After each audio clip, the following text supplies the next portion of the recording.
So I'm going to call this meeting to order. This is the September 2nd, 2025 EWEB board meeting. We're going to start with we'll start with item number 1, which is an agenda check.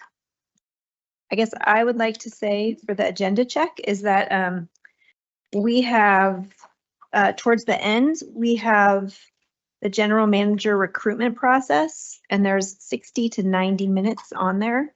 So depending on how long that discussion takes, we might not get to the update on rate design this month. We'll have it coming sometime soon, but we want to make sure that in this meeting that we spend enough time on the manager recruitment process. Anyone else have anything for agenda check? All right, item number 2, items from board members and general manager. Anyone who wants to jump in and go first? John Brown.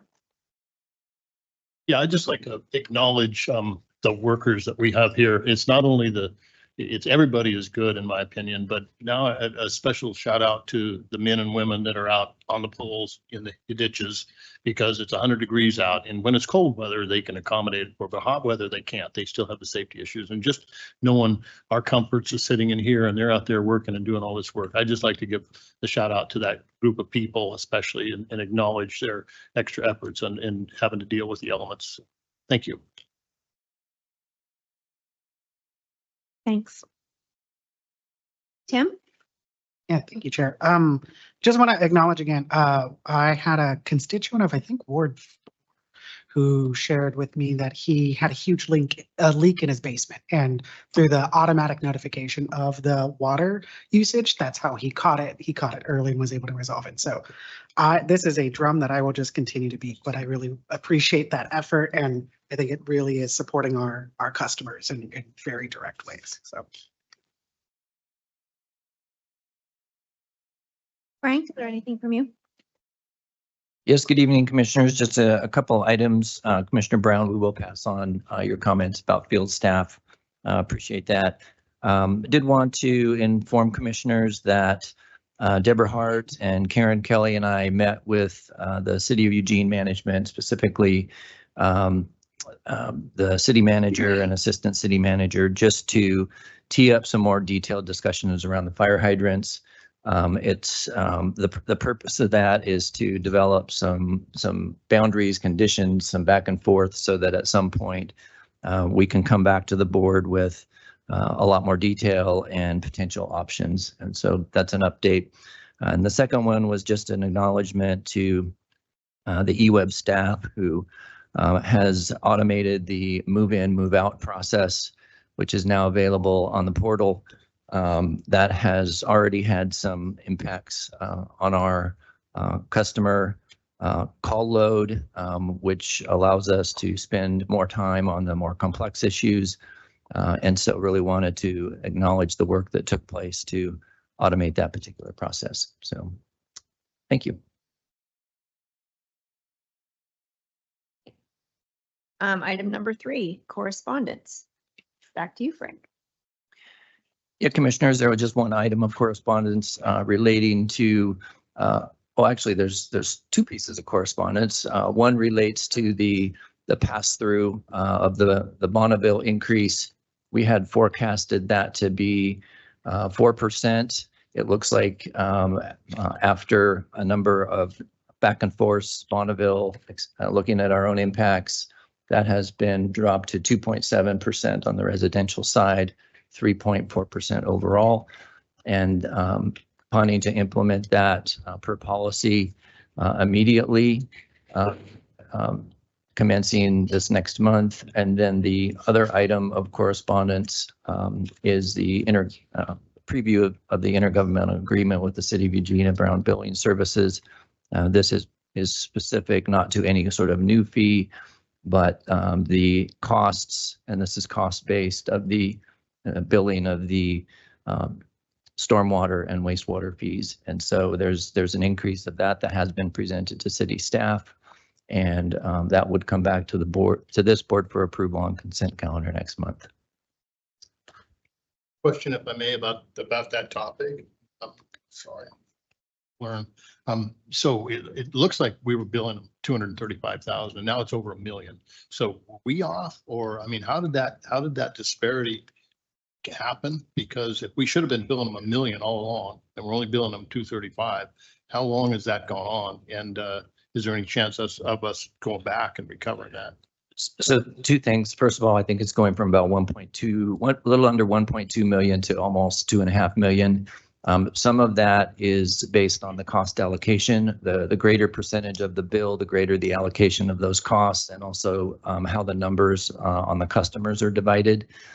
So I don't believe it's a past error per se. It's just as we go through and we update the billing determinants, those get updated. It is cost-based.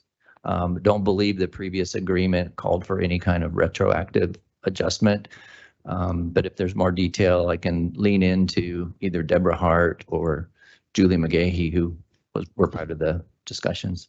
No, I just was curious. That seemed like a pretty big disparity from where it was and where it is, and knowing that they don't have any money, I'm just wondering how that's going to be received.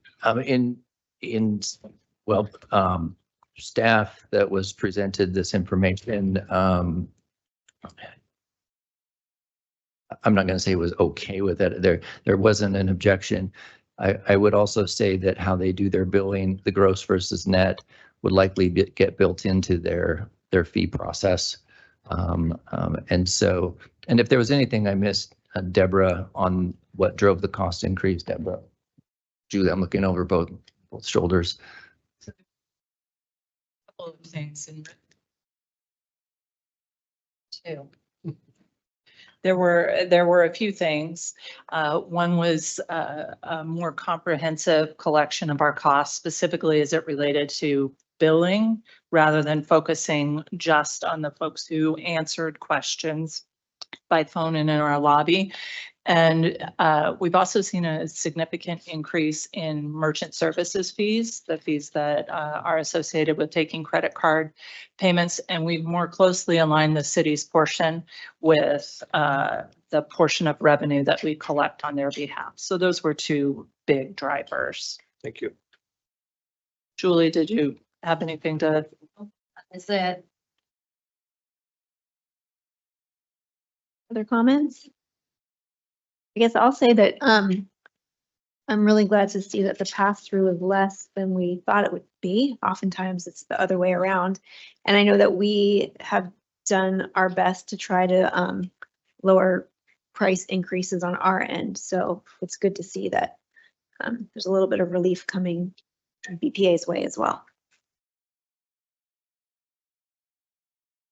Okay.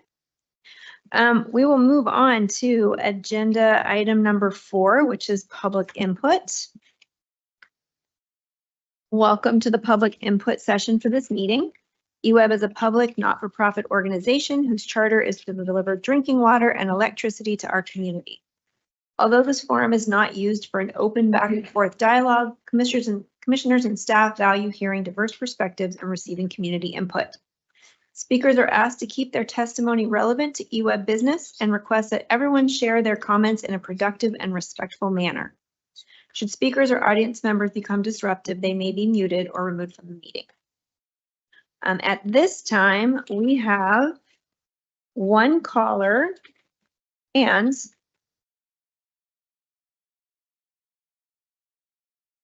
I believe six in-person speakers signed up to provide testimony. When your name is called, you will have 3 minutes to provide your comments. The public input session is now open.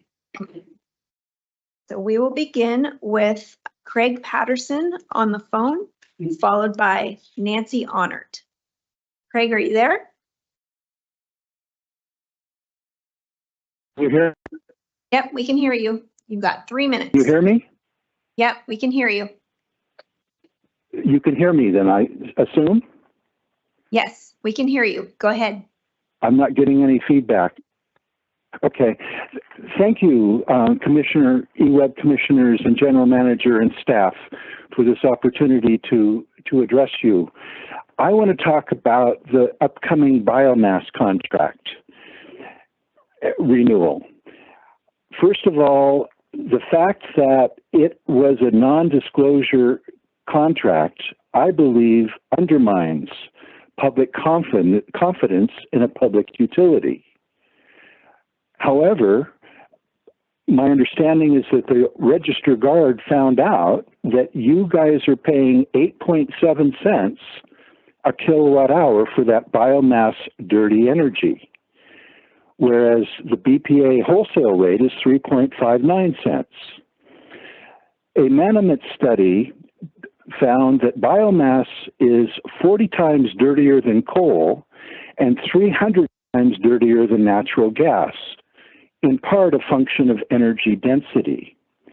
So why is EWEB paying almost 2.5 times for dirty, very dirty power? A perspective. The Gilchrist Forest sells non-saw logs for between $5 and $10 a ton. A cord of Douglas fir, green, weighs about 2 tons. So you're looking at somewhere between $10 and $20 equivalent in biomass material. However, then you have to include the harvesting, the transport, the chipping, the drying, and the burning. Juxtapose that with a cord of firewood that runs between $200 and $300 a cord, or 10 or 15 times more as firewood. The second issue I just want to briefly talk about is conservation. The Northwest Power Planning Act defines conservation as the #1 priority of the region. However, 98% of conservation programs are deemed or projected without verification. Today, only upper middle class people can benefit from conservation programs because most of them require out-of-pocket expenses. And then when you look at the discrepancy historically, where the Power Planning Council says we've saved 7,000 megawatts and BPA says it's 2,357 megawatts. No one seems to want to vet or care about this extreme variation. Today, 20% of utility customers have to choose whether they pay rent, food, medicine, or energy. And raising the basic charge undermines conservation in low-income users, ignores excessive consumption. The general manager of Lane Electric said at the annual meeting that the second highest user is an indoor grow. Mr. Patterson, They can afford your higher time rates. Excuse me, Mr. Patterson. Yeah, your time is up. Thank you very much. Thank you. All right, next we have Nancy Honor, followed by Deborah Higbee.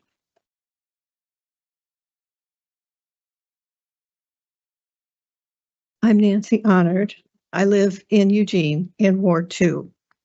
From Frank Lawson's recommendation to renew the Seneca Power Purchase Agreement, and I quote, "According to the state of Oregon, the Seneca project is considered renewable, and it displaces generation from fossil fuel sources like coal. It's pitiful to consider an energy source that's compared to coal to make it look favorable. EWEB needs to do better than this. I support not renewing the Seneca purchase agreement. Biomass burning as a renewable source of energy has come into serious question. As long as there is a market, and as long as there is a market for the energy produced by biomass burning, there is an incentive to burn wood from all possible sources, including trees that would not otherwise be harvested. Is there an unbiased watchdog tracking what goes into Seneca's biomass facility? Or does EWEB rely on Seneca for this information? Money spent on the Seneca contract might be better invested in working on truly renewable and reliable sources of electricity such as ways to overcome impediments to large-scale local solar energy generation with battery storage. We would waste time and money on biomass. We can do better. Thank you. Thank you. Next up is Deborah Higbee, followed by Jim New. Hello, my name is Deborah Higbee, and I live in Ward 7, and I'm representing the Oregon chapter of Sierra Club, and we would like to express our opposition, to extending EWEB's contract with Seneca Sustainable Energy Biomass Generator, now owned by Sierra Pacific Industries in West Eugene, and our concerns about the lack of public process. Biomass is an increasingly contentious source of energy due to its significant air pollution and climate impacts. And despite being labeled as, quote, renewable energy, biomass relies on and further incentivizes industrial logging, which is the single largest source of carbon emission in Oregon. It also incentivizes removal of woody material that is vital for ecosystem integrity because in a forest, it provides habitat and breaks down to become future forest soil. Burning wood for energy is extremely inefficient. A 2018 study found that biomass releases more planet-warming carbon dioxide per unit of energy than coal or gas, as was just stated. The finding was reiterated in 2018 in a letter to the European Union signed by over 800 scientists, and a 2021 letter to the Biden administration signed by hundreds of scientists. What's more, a report from the Environmental Integrity Project has found that the facilities like the one in Eugene emit significant amounts of hazardous pollutants. This is especially concerning in light of the location of the facility, which is in West Eugene, an area that has long faced disproportionate air pollution from industrial facilities. In just the 97402 zip code of West Eugene, alone 550,000 pounds of toxic emissions were released in 2019. This accounts for 96% of all the emissions released in the city of Eugene that year and every year since then. It's especially concerning that with a significant controversy around biomass, the current proposal to extend the utilities contract with the biomass facility has not had a public hearing and has only been public for less than a week. It's unacceptable for EWEB to move forward with an extension of such a controversial contract without public engagement. The utility must at the very least delay this decision and hold a public hearing and public comment period in order to ensure that this decision is in the interest of EWEB customers. In light of this information, we call on EWEB commissioners to delay any decision on the extension of EWEB's contract with Seneca Sustainable Energy Biomass Generator Facility until a public hearing and oppose the project due to its significant impacts on climate and public health, and instead invest in local generation, virtual power plants, and energy efficiency programs. Thank you very much. Thank you. I also want to note that Deborah submitted a letter that Holly has signed by a variety of environmental and other groups, and we'll all get a copy of that as well.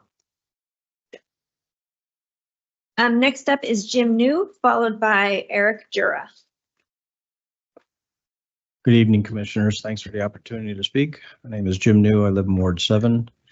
Seattle City Light recently entered into a contract with 2 solar developers in Central Oregon to generate 45 and 50 megawatts of power each to offset an expected 1,800 megawatts of power needed by 2030 due to electrification, data centers, and AI facilities.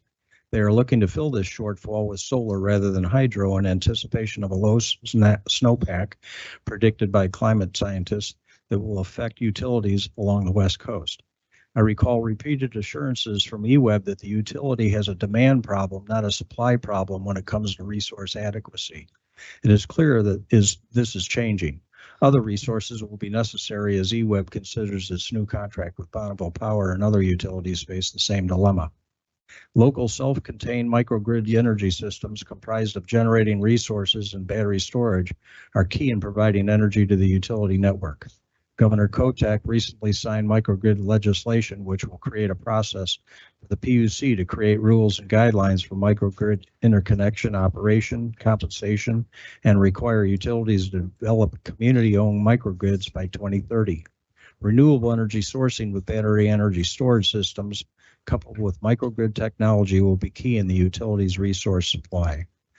Bill McKibben's Third Act and 350 Eugene have partnered to present Sunday Solar Celebration teach-ins on Sunday, September 21st from 12:30 to 3 at the Campbell Community Center. The public is invited to attend. There will be 5 15-minute teach-ins on the basics of solar installation, nuts and bolts, future of clean energy, citizen activism, amps up solar projects, and democracy and climate. There will be tabling, EV and electric bicycles displayed. We hope you can attend, somebody from EWEB. Also, and briefly, burning wood to produce electricity has been proven unsustainable by science and is a major pollutant when there is abundance of inexpensive renewable energy resources available. The IPCC in 2023 states if one combustible fuel is replaced with another, we will not achieve benefits to human health and well-being. Despite what the state of Oregon claims, biomass is not a renewable energy source. I urge you to not extend the Seneca LLC contract another 3 years unless stipulated in the contract. There would be use of a mill waste or slash is the only feedstock, not whole trees. Exhaust filters are installed to replace particulate matter, and EWEB gets priority access to generated electricity in case of regional outlets. Frankly, there has been not enough time for the public to be made aware of this issue. It feels like it's a rushed decision. Thank you for your time. Thank you. Next up is Eric Jura, followed by Stephen Fuller-Rowell. Hopefully I pronounced that right.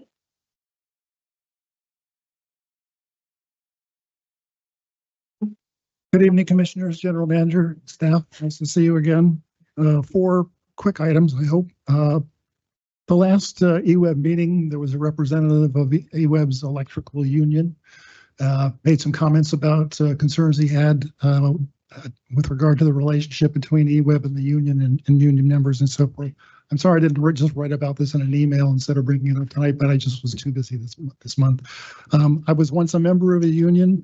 I support the right to unions to bargain collectively and all those sorts of things.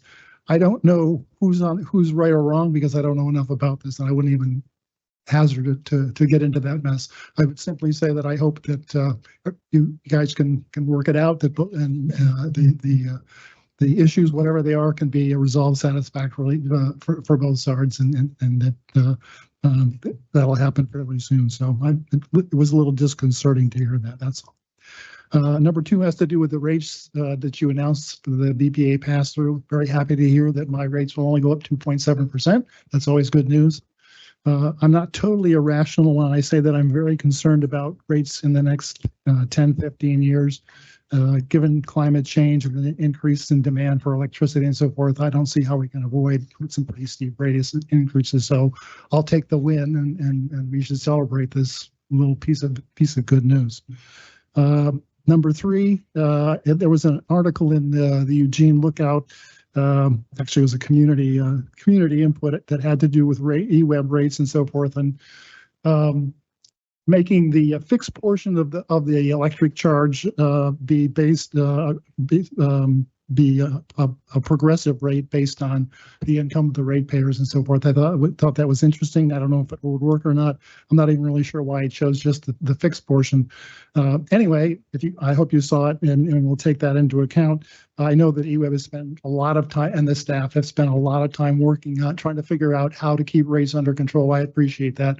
So but that might just be another piece of the puzzle to help, especially people that are at the lower end of the income scale. Because as I've heard many of you say, it would be a terrible thing if people can't get water and electricity because they can't pay the rates. And I know you support that.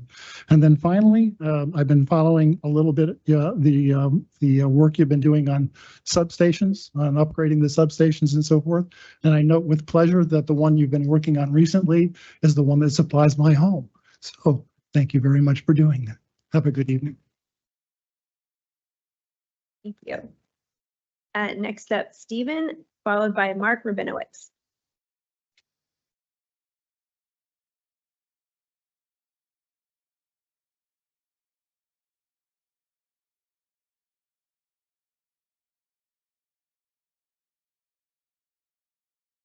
Good evening, Commissioners. My name is Stephen Fullerell. I live in Eugene and I'm an EWEB ratepayer. We have a heat pump in the home. We drive an electric vehicle and use electric assist bicycles for short trips around town. I'm grateful to EWEB for rebates making these transitions smooth for us. Thank you. I'm also active with several organizations in the Pacific Northwest opposing false solutions to climate change. However, today I'm speaking for myself.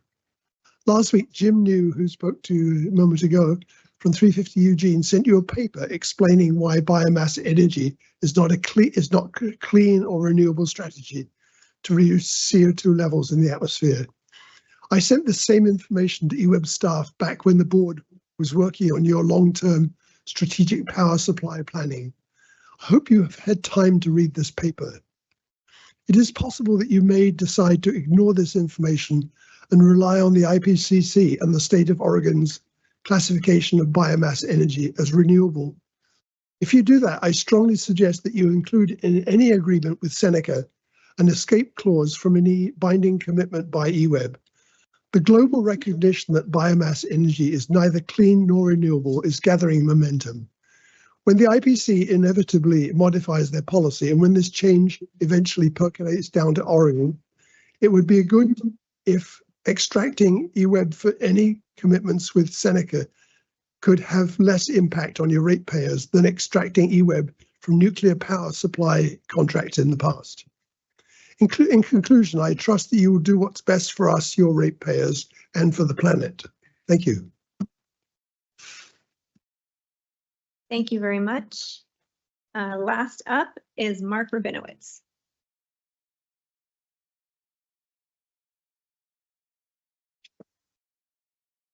Good evening. I urge EWEB to expand your website to include a greater discussion of the Western Power Grid, WEC, Western Electricity Coordinating Council. There's a slight mention, but doesn't really discuss how the Western Power Grid is the system that EWEB is but a small part of. There's no mention that natural gas is the #1 source of electric generation in the West, that the increase of electric generation in recent decades has mostly been from natural gas, and no one's building new big dams, and a few have even been removed for fish habitat. Instead of advocating for more electricity, we should advocate for less electricity, less of everything, less air conditioning in this room, maybe. We need to consider the earth is abundant and finite.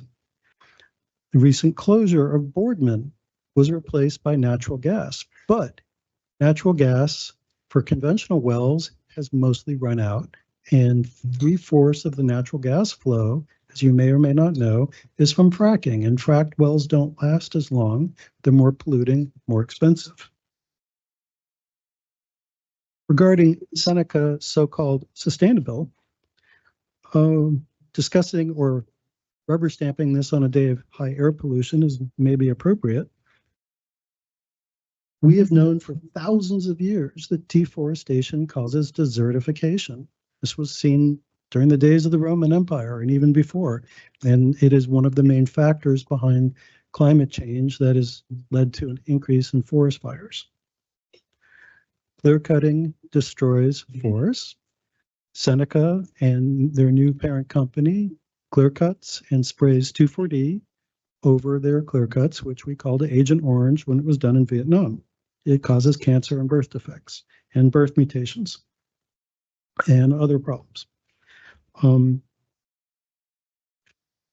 Rapid refused to even put a camera in front of the hopper for the incinerator over there to make sure only logging slash was put in there. And driving logging slash from the forest to the mill is requires a lot of diesel fuel. I've used solar panels since 1990. They're great, but they're not going to replace our current consumption, pun intended.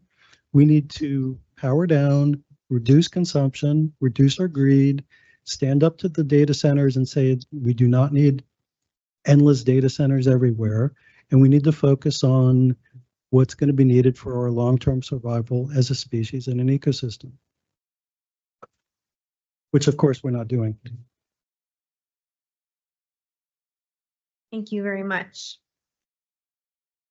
So that was our last speaker. The public input period for this meeting is now closed. At this time, commissioners are given the opportunity to comment if they choose. Is there anybody that wants to make a comment? Tim. Yeah, I'll just I'll say thank you for everyone who came out and gave public comment. We're going to get into the conversation, I think, of the Seneca deal, I think, right after this. So that's on the docket, so I won't jump in too much. I just wanted to say, Jim, thanks for sharing the event that's next in the couple weeks, the Sunday event. And Eric, thank you for always being on top of everything. So deeply appreciated and thank you. And yeah, just a general thank you for everyone who came out and spoke tonight. I too would like to thank everybody that spoke.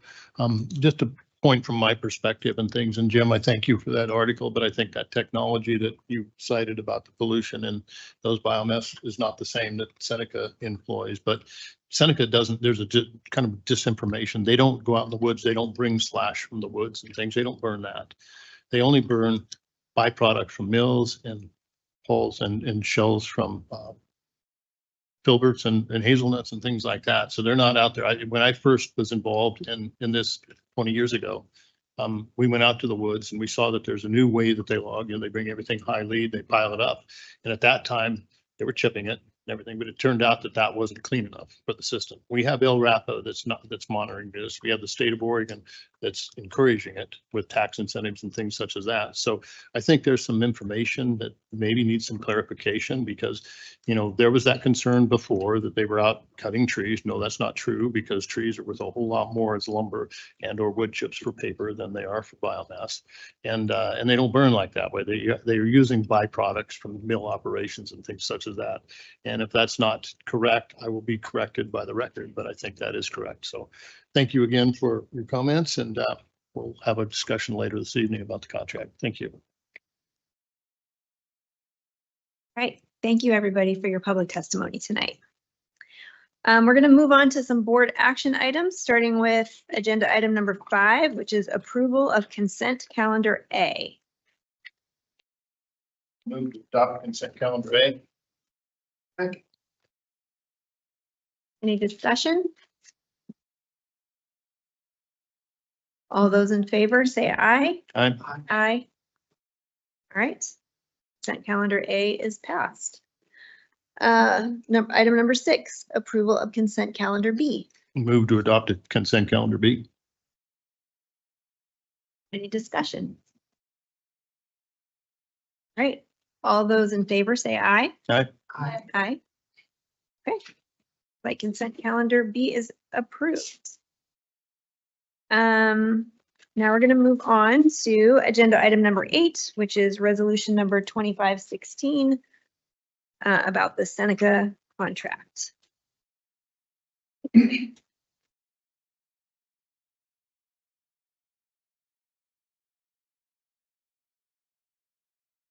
Excuse me, President Schlossberg, Commissioners, good evening. Joining me up here is our Chief Energy Resources Officer, Brian Booth. And you received some background information on Resolution 2516, which is a short-term extension of the Seneca Sustainable Energy Agreement, originally started in 2011 with some much more favorable terms, specifically negotiated financial terms. Just a little bit of background, and I do want to appreciate the public testimony from a couple of perspectives. One of them is that I think it's really important to understand that when EWEB is looking at our strategy, we're looking at our portfolio. We do place a high value on things like conservation, on understanding that this is a portfolio.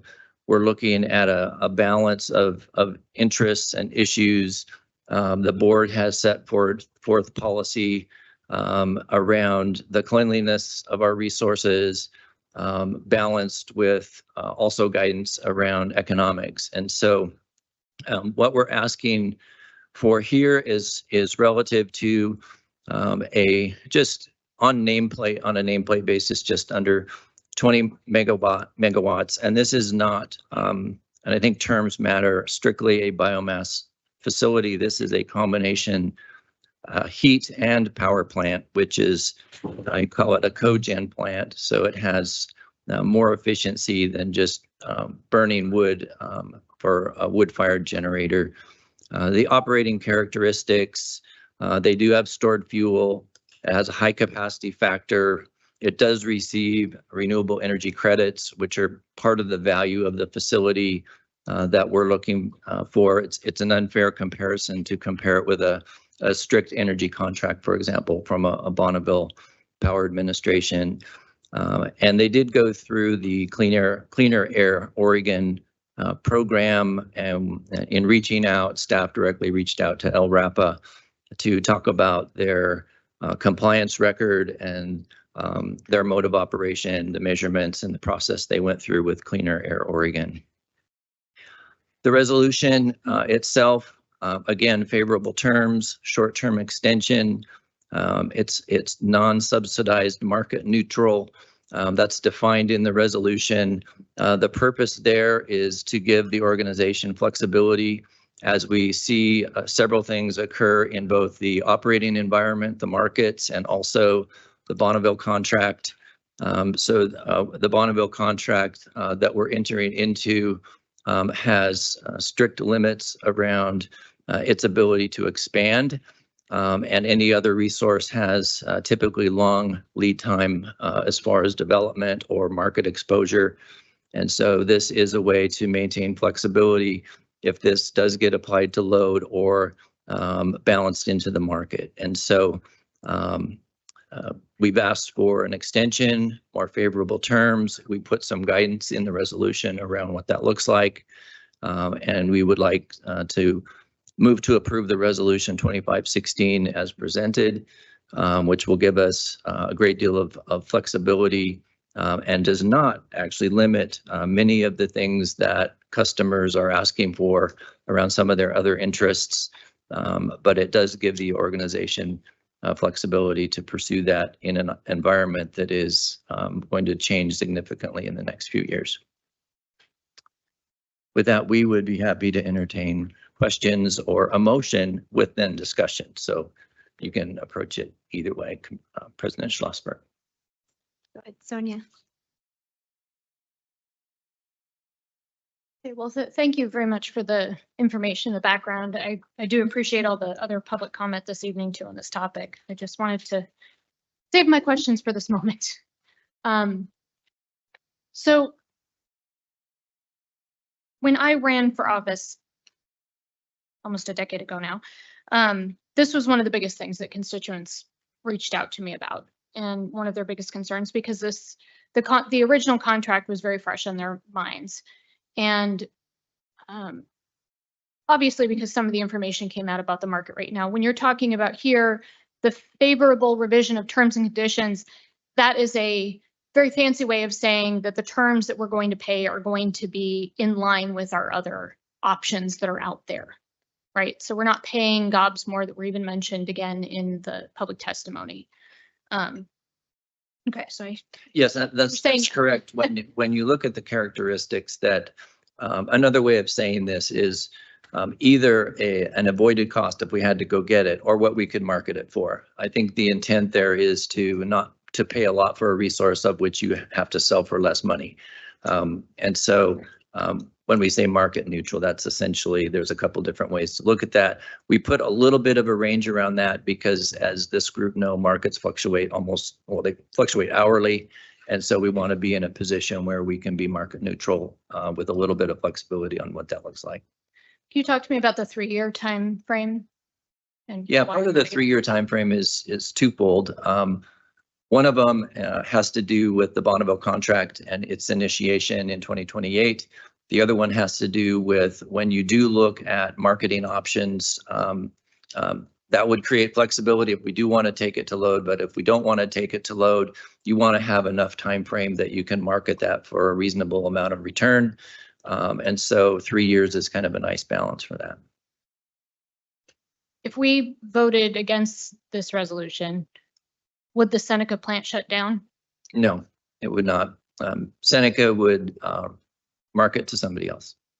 Okay, so we either have some ability to stipulate some of what happens there through a contract with EWEB, or they can go out to the market and get kind of the lowest bid, do what they wanted.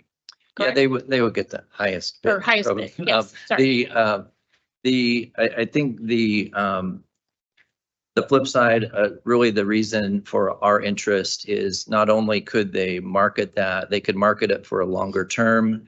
And if we did, we're in a position where we could need a local resource because of transmission constraints, that resource would not be available to us potentially. And so having it available to us as these market conditions and operating conditions change for a short amount of time, for a 3-year kind of window, allows us to see how those markets develop. It just gives us flexibility there.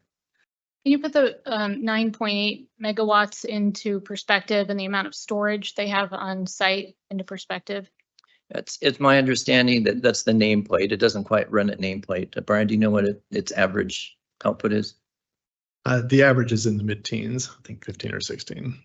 So, and they have about 2 weeks worth of For fuel. us as a community. So if we go down and we have a major emergency in the region, what does this provide us and for how long?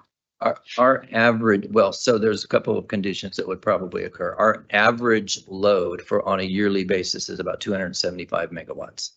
So significantly higher than this.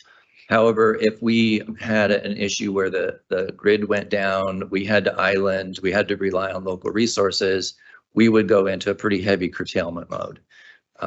We would have to look at certain critical functions, hospitals, for example, certain grocery stores, we would have to limit that load. I suspect in remembering some of my work back when I was actually in engineering, about 50 megawatts to really kind of maintain emergency services and certain degree of level of support. This doesn't get us quite there, but they do have about 2 weeks worth of fuel on hand typically. So there's some resiliency value. I think if we really wanted to expand that, working with them on greater black start capability, which would take some investment in the future, would be a piece of the relationship. That would be at a time past the 3-year window. Okay, one last, and then I'll let others, and then I have other questions, but I'll let other. So on that topic, do we have other sources in the region that can provide that same level? I mean, we have Carmen upriver. Would we anticipate that there could be an emergency that would block that off? So Carmen, well, in some ways we think of it as local because it's ours. It's 70 miles away. We do have co-ownership with International Paper, which is about a 40 megawatt. The nameplate is about that. It runs around 20 average. About 20 in East Springfield. There's the University of Oregon, which has about 10 megawatts of generation. So those are right now the ones that could actually potentially start up and synchronize and run. And those are natural gas based. Carmen's hydro, the other Right. one's a ones cogen, and then natural gas at University of Oregon. Great. Okay. Other questions? I'll pass. Go ahead. Go ahead. Yeah, thank you, Chair. And Sonia, I'm crossing off all my questions, so thanks for jumping in first. Yeah, I wanted to just acknowledge too, I think that this, from public testimony, this came very quickly. And I think a lot of folks were surprised by that, myself included. This is, I went through past board packets and I went through past communication. I didn't see anything about this coming up. So this came pretty quickly. And also recognizing I'm new to the commission, so that might be part of the reason why it feels like it's coming quickly. Can I directly ask your understanding of how their process works? They use the mill waste, the tree slash, that is the Seneca process, right? They use this process that already would be existing in their normal operations. These products. Yes, that's correct. They primarily use what I would call agriculture industrial waste. Thank you. They also need steam for their own production. And so the combustion supplies their own steam as well as electricity. So that's where the cogeneration comes in. And from your expertise, the response from LRAPA about the favorable compliance record is comfortable for you to operate in, correct?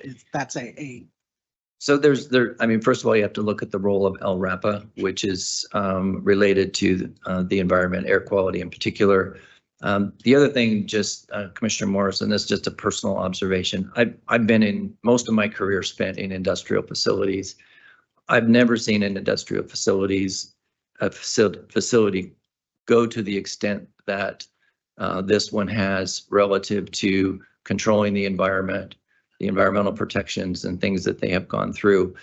And so not surprisingly, when we did, and we wanted to make sure that we directly reached out to LRAPA, their comment around a favorable environment compliance record was not a surprise.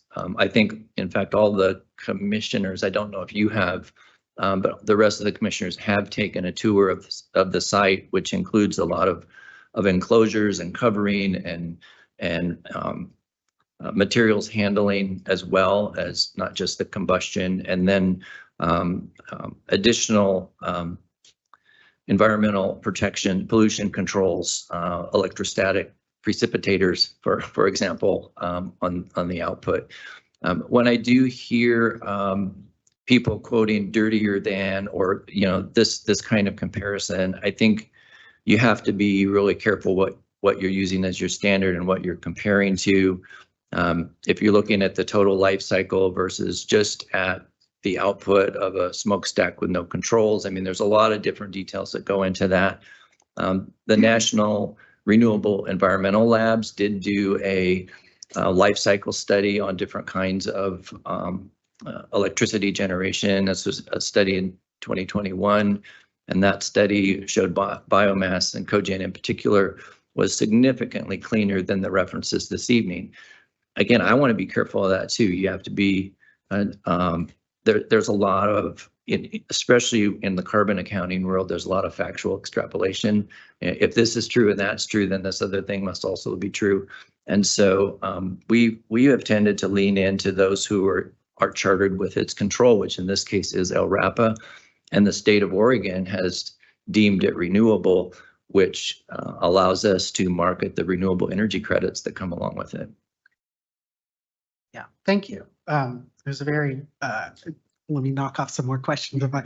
I really appreciate that. And I recognize too, I'm hearing from a lot of advocates that are very wholly against biomass and cite a lot of things that are happening in different states, and specifically a lot of the things that I've seen highlight wood pellets. And so that's why my first question was, your understanding is it's agricultural waste. And so, and the wood pellet conversation is significantly much more environmentally impactful and not what's happening here. Much of it managing its own process. Yeah, it's all a mess. So yeah, I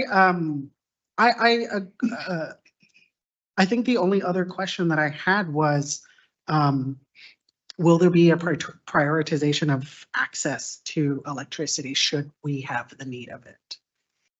Yeah, I think that's something that we would put in the contract. I think we have access to it. What we do with it is our decision. We're the marketer or the user in this case. We have had discussions around what fair value looks like, and so that's been part of the discussion so far. Great. Those are my questions. Sonia and Tim, thank you for doing such a great job asking these questions. You kind of covered everything that I was going to ask, but Sonia, I think you have some more. Is that true? I do, Oh, if you, unless, yeah, you two both get time before I. Yeah. Just deferring to others, but if it's my turn, I'll Yeah. go. Yeah. Thank you. Thank you for the presentation and everything else. And like I say, I've had long history with this, and my experience with this company, the past company and the current company, is their cards are up. They have nothing to hide. They're good community members and everything else. I'm grateful that we have the opportunity to renegotiate a contract that's much more favorable to us, so we can continue to have input on how it's run. Because if we kick this down the curb, or we say no, we're not going to do this, they're still going to operate the same way they are with the same levels of things. We're not going to have any say or any input or any opportunity. And I think to delay this or to do anything else would be a lost opportunity. And so I'm fully in favor of this resolution, and understand where we're going with it, because like I say, this is a unique operation. When they built it, it was so state of the art. They've spent millions and millions of dollars more than they needed to, based upon the input we got from the state of Oregon. The state of Oregon encouraged this, and El Rapa is a really good oversight. And if they say that they're compliance and doing good, I'm good with that. And I don't think any other contract that we do, and we don't micromanage it. We don't do Harvest Wind, and we didn't do IP and all these others. And this is a 3-year extension. It's not a 20-year contract like we did last year. So unless I hear something from others that I'm all in favor of extending this contract for a period of 3 years. I think it's a good business move, and it's good for the community. And thank you for bringing it forward.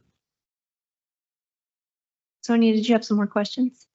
I do. Is there anything that you wanted to comment on? No, I would just say that I feel the same way that John feels. I feel like this is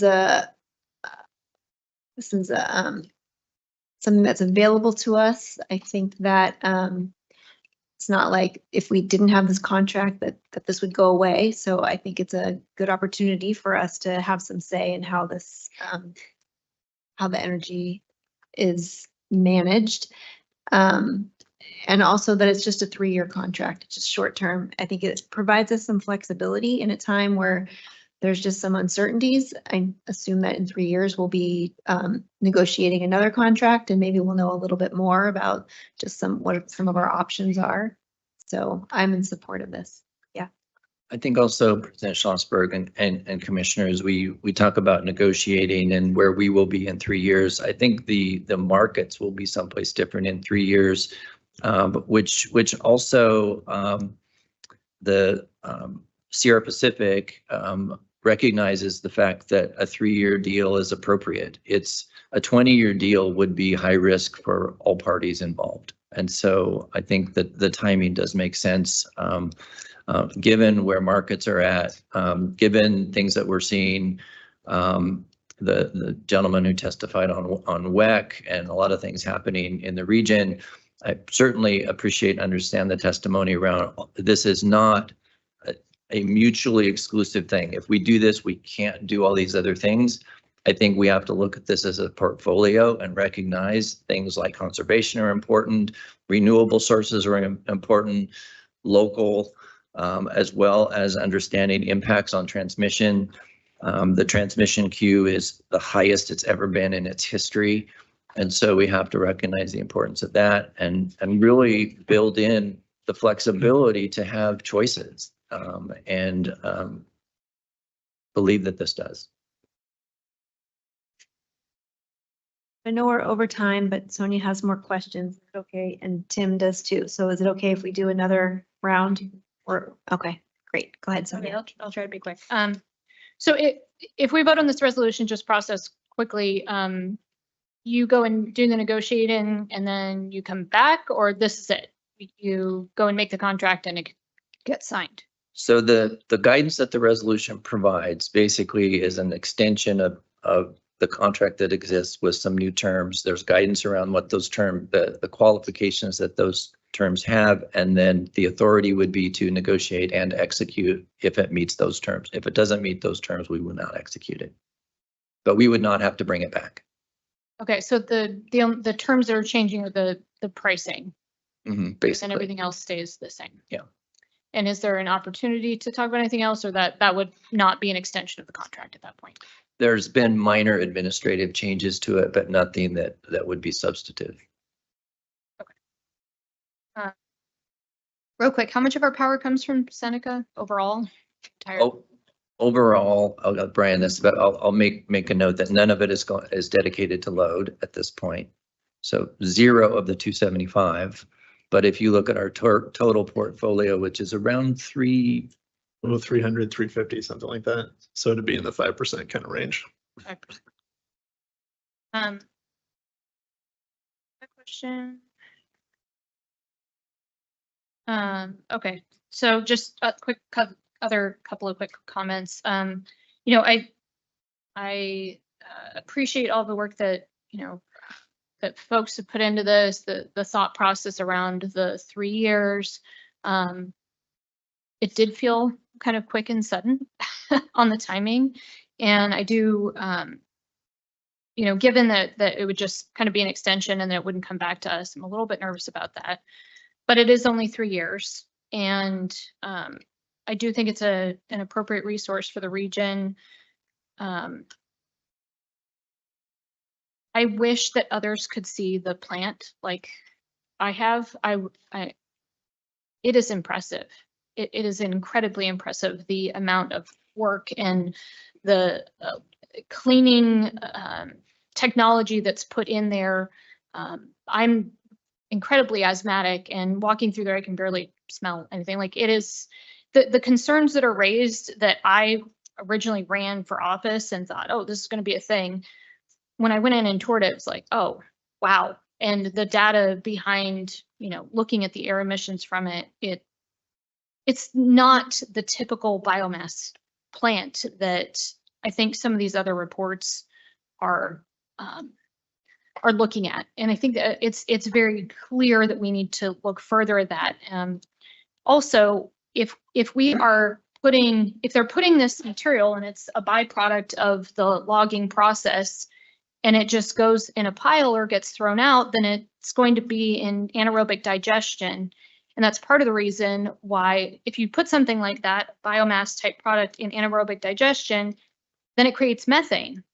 And we don't have another plant to capture that right now. So then we're putting something out into the air that's going to be far greater in terms of its emissions, which is part of the reason why a plant like this gets renewable energy credits in the first place, because of what happens to that material. And they are not putting whole logs into there. The market on that is not worth it. I mean, they have technology that goes out into the market and looks at how to precisely cut the log to have the least amount of waste. It's insane.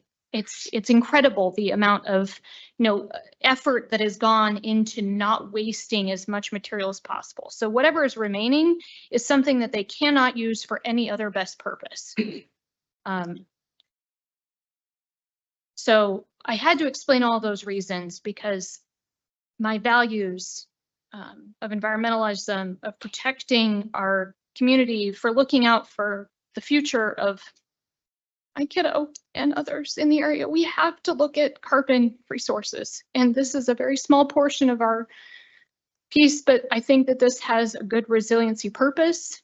And we do have to still continue to look at energy efficiency and other renewable sources. It's not a one and done. This isn't an end all. But I do think for this particular contract, this is the right thing for our community. So thank you for my long-winded response. Yeah, thank you. I was very comforted by the question. What does power generation look like? How much load are we using it on a daily basis? The way that this is pitched to me, the way that I'm seeing this is, it is really for emergency purposes or when things get really high during, you know, it's outside of normal operating business. And so that's the intent here, that we would be utilizing this biomass generator with products that they would already be, they would continue this operation regardless of if we're contracting them with them or not. And that potentially our contract with them could narrow their focus more than another agency could. I think that you hit a nail on the head of they would go out for the next highest bidder, who probably won't have our same commitment to resiliency, to environmentalism, to support. And so that's what's providing me comfort here. I think also providing me a lot of comfort is it's a 3-year contract and it's just an extension of what's happening. And one of the biggest community concerns that I heard was the affordability aspect, which sounds like it's being addressed now, the cost of it, and we're approaching that now. I think it is really hard to be in a position where we are advocating for as little carbon in our community as possible. And I think it's important to acknowledge that biomass does or can produce more carbon than your average bear, but also that it is not apples and oranges. But I think it's just important to operate in a factual space. But well and truly, I see this as an emergency effort, or 4 emergency periods, excuse me, that will be used in other ways anyway with us. And so there's a begrudging support that I will be voting in favor of this. And I think also in the background there, it very clearly highlights that it's outlined that it takes years for a lot of this environmental work that is well and truly carbon neutral or carbon negative. And while I know it's not a let's start now because we've been doing that work for years and years and years, I think it's just a good pinpoint to acknowledge it is potentially time to refocus that energy and effort and continue looking for other alternatives. Thank you. I'd like to move to approve resolution 2516 as presented.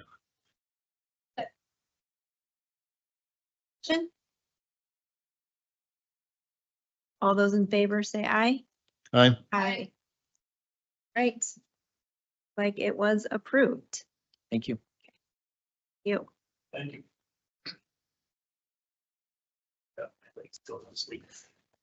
All right, now we're moving on to our general business items. Agenda number 9 is the current year legislative and regional policy updates and upcoming year legislative session preview.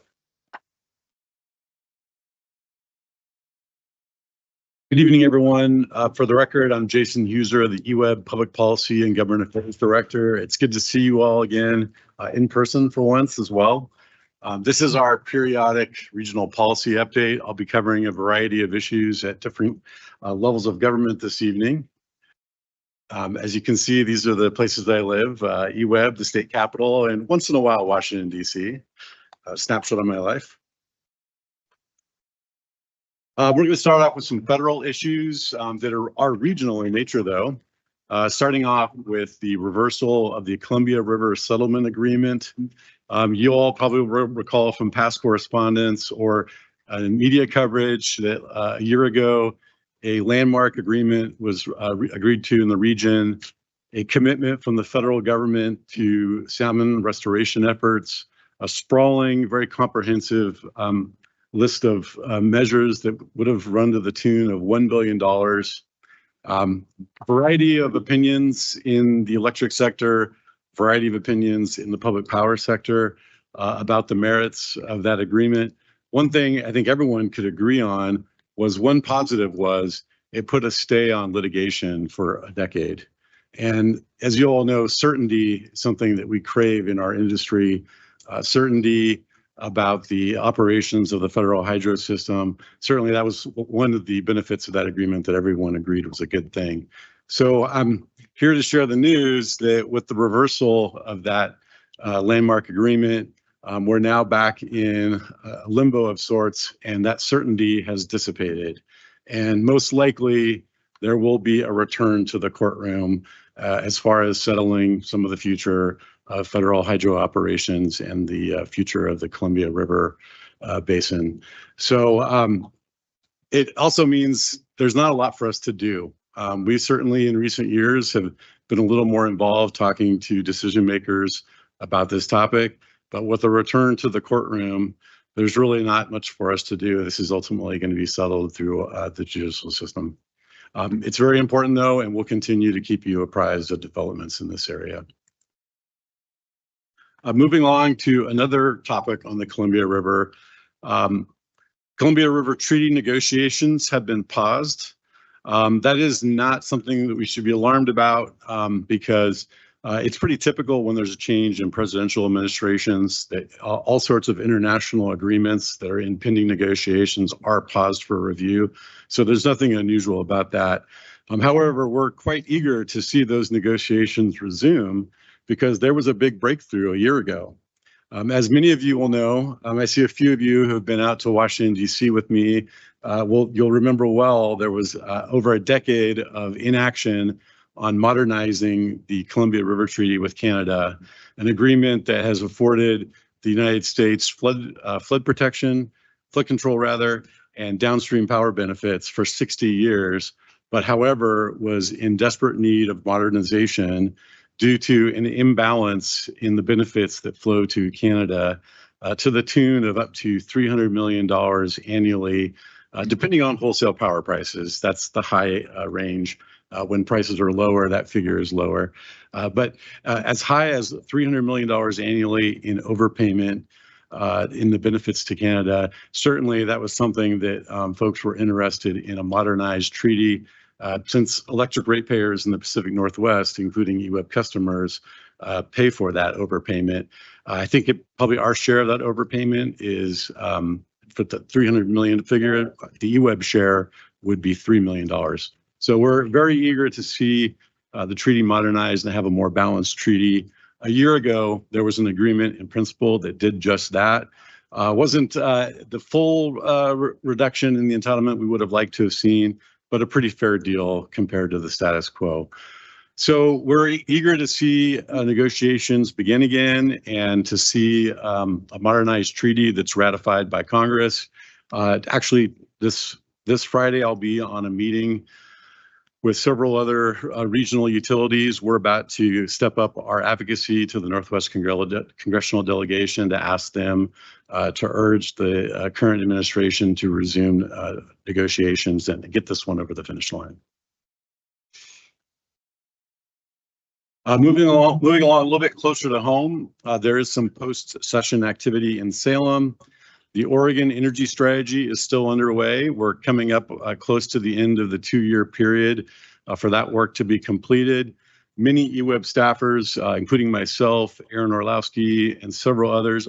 Brian Booth is in the room. I know he's been on a technical work group or two. Many folks from EWEB have been involved in an advisory capacity. That work is winding up. There is a draft energy strategy. It is out for a public comment period that ends on September 22nd. Tomorrow morning, we actually have an internal meeting of EWEB subject matter experts to talk a little bit about what we've seen in that draft. I would characterize the draft as evolution, not revolution. I don't think there's anything that's too outlandish in there. A few topics of interest, though, include a recommendation for an Oregon Transmission Authority and a recommendation that new large electric loads register and report to the state of Oregon on how they're being served. I don't think that we would say we're for or against those recommendations, but I think there's constructive input we may want to provide to the Oregon Department of Energy to ensure that these policies are more effective and actually address the goals they're designed to fulfill and avoid unintended consequences. So stay tuned on that. I'll be sure that any comments we file are CC'd to the board. There is one bill from the session that I think we're really going to want to watch the rulemaking on. House Bill 2688, which was passed, I think, in the last 48 hours of the session, did make some changes that would expand Oregon prevailing wage law to cover certain off-site prefabrication. It was purportedly designed to address changes in technology in prefabrication. However, I think the lack of definitions in the bill as far as what denotes custom or bespoke fabrication is something we're going to be concerned about. And I'm going to be asking EWEB purchasing staff to work very closely with me to track that rulemaking. We certainly have special projects, whether it be Carmen Smith, hydroelectric projects, a water treatment plant, that I think we would definitely want to make sure we understand the implications for, and would want to make sure the folks in charge of that rulemaking understand the potential to increase costs and complexity for those projects without a lot of public benefit. And if needed, we would want to relay that to our legislators should they want to revisit the legislation they passed in the final days.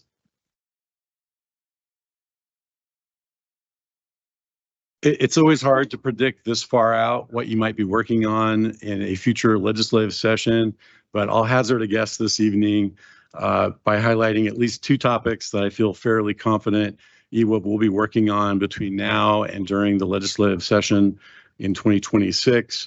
The first one should be somewhat familiar to you all. It's a reintroduction of solar consumer protection legislation that EWEB collaborated on this past session with the Oregon Solar Industry Association, Oregon Consumer Justice, and a variety of state agencies and public interest groups. It was a really good bill. Unfortunately, we got caught up in the logjam in bill drafting, and Legislative Council was unable to return the legislation to us in time to meet certain legislative deadlines, and the bill died procedurally. All the stakeholders that worked on that, we all agreed that was a shame, and we all said we would come back and work on this in 2026. And again, I want to emphasize that the solar industry in Oregon, their statewide association, worked with us. I give them a lot of credit. No industry wants to agree to be regulated more than you are, but I think they saw there was a real opportunity for a win-win here, a win for consumer protection, but also a win for their industry and trying to gain back market share for the many, many good actors in the solar industry, for contractors, especially long-standing local companies. We think that most of the bad actors that we know of are probably out-of-state fly-by-night companies that are financed by very aggressive investors. And so we'd love to see the good actors regain market share in solar installations. So look for that to return. Moving along, the last topic is carbon pricing, cap and trade. Again, I did not think I would be talking about this, but it persists. It persists. It came up in the last month of session very unexpectedly, and it's going to persist. I know people right now that are talking to legislators about this, talking to other stakeholders. People are reiterating their positions and advocacy. As you know, we played a very, very prominent role in the formulation of legislation in 2019 and 2020. EWEB did a lot to educate ourselves and I think contribute to improving legislation in those two sessions and getting good outcomes in the design of those bills. We would be doing, I think, the public interest a favor, as well as representing EWEB customers well, to reprise that role again in this coming 2026 session. However much of a long shot it is, best to prepare as if it could happen. So, and then bear with me, what I'm about to get into, it's something that in 2019 and 2020, I think I presented on this topic 50 different times, and I got pretty good at it. It's been 5 or 6 years, so bear with me as I shake off the rust. But I'm going to talk a little bit about some of the design elements that EWEB will probably want to advocate for in cap and trade legislation. First being the point of regulation. The point of regulation for cap and trade can be placed at various levels of the electric sector, starting with in the green, retail load. That is something that can lead to changes in behavior from consumers. They might try to use less energy, fuel switch, et cetera. There's only so much, though, that customers can do, but they do have some options. And then as you get into the orange, you can see that kind of middle level. That's where a carbon price can affect purchasing decisions. It can also affect long-term resources decisions that are made in the context of an IRP. And then moving up to the top, the blue, that's all the way upstream. That's at the generator level. That's the folks that are selling or otherwise have some control of what electric resource gets dispatched to serve the grid. The most effective point of regulation in our view is upstream, because the upstream point of regulation, as high as you can go, it covers all three of these levels.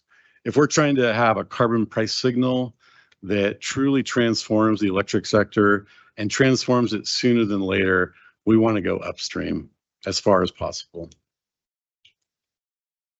The benefit of going as far upstream as possible is that you transmit a very clear, pure price signal that embeds itself in the economics of energy transactions, including wholesale markets.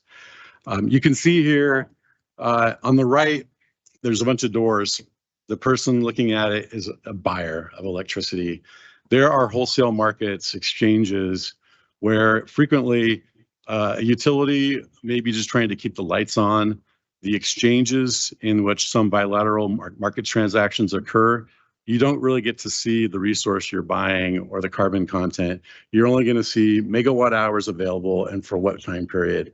And so the seller is the person that really knows what resources they're putting up for sale or potentially could dispatch. So the pure price signal is one that's going to affect the seller's decisions, the person who really dispatches the electric unit. And a carbon resource, they're going to have to price in the cost of a carbon allowance.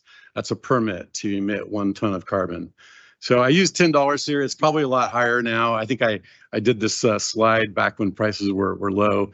I think allowances in the Washington market are trading around $50 to $60 a ton. So we can imagine a much higher figure there. By sending that pure price signal and embedding the price of carbon in the economics of wholesale market transactions, you can see here it's dirty resources don't dispatch, they don't get turned on, they're not economical unless prices are very, very high. And if prices are very, very high, it's very likely those resources actually might be needed. But it's very important here. You can see the difference here on the left. The source-based, that's another way of saying upstream.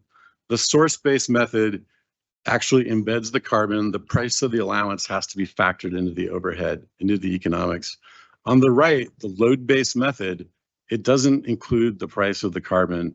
And so it's just a way less efficient way to regulate carbon and doesn't have the same impact and not as soon as going upstream in a source-based method.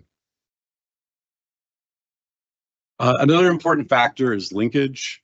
Oregon is not the biggest state in the West Coast compared to our neighbors. The idea of Oregon administering its own carbon cap and trade program, that's very daunting in terms of the administrative burden, as well as how the market might function with liquidity for allowances. We really would be well served if we linked to the Washington and California programs. It would greatly ease the administrative burden and probably have a much healthier market if all three Western programs were linked in the future. Going back to point of regulation, Washington and California have a very upstream point of regulation. So this is another reason that point of regulation matters so much. It may be requisite in order to have regional linkage. So I'll try to close it up here and take questions. But before I do, I just want to reiterate some of the key points we'll be making. EWEB will be very supportive of an upstream point of regulation that will be known as first jurisdictional deliverer for imported power. We're supportive of regional linkage. We're supportive of revenue recycling. That's the idea that the revenue raised through the auction of allowances is recycled back to the people from whom it's collected in helping them pay for carbon reduction measures. Revenue recycling has been studied. It's very important to make the program as affordable for consumers as possible. If you don't give the money back to people to help them pay for ways to reduce their carbon footprint, it increases the compliance cost to society. Also, there's the matter of allocation of free allowances to utilities. We just want something that's fair. I don't think we expect that we'll get allowances on the same basis as Portland General Electric or Pacific Power, which have a lot more carbon in their portfolio. But certainly we think that EWEB customers should be entitled to allowances to offset some of our increased costs due to carbon pricing. And finally, we would expect that the program account for hydro variability. As a hydropower-based utility, along with the many other customers of Bonneville, we want to have ways to smooth out compliance when there's a bad water year or other variation in the hydrograph. And lastly, this last bullet is a very technical issue, but as you may know, more and more wholesale market transactions are occurring in centralized, organized markets in the West. We're seeing a trend away from bilateral transactions. I don't think regulators have found the best way to account for carbon in those organized market transactions. So the legislature would do well to do this probably in some kind of authorized rulemaking to the Department of Environmental Quality, so that in the future, as these markets continue to evolve, we won't have to go back and pass a new bill to regulate that carbon appropriately. It could simply be addressed through updated rulemaking. And I've been talking for a while. I want to wrap it up and leave time for questions. So I'll pause there. Questions?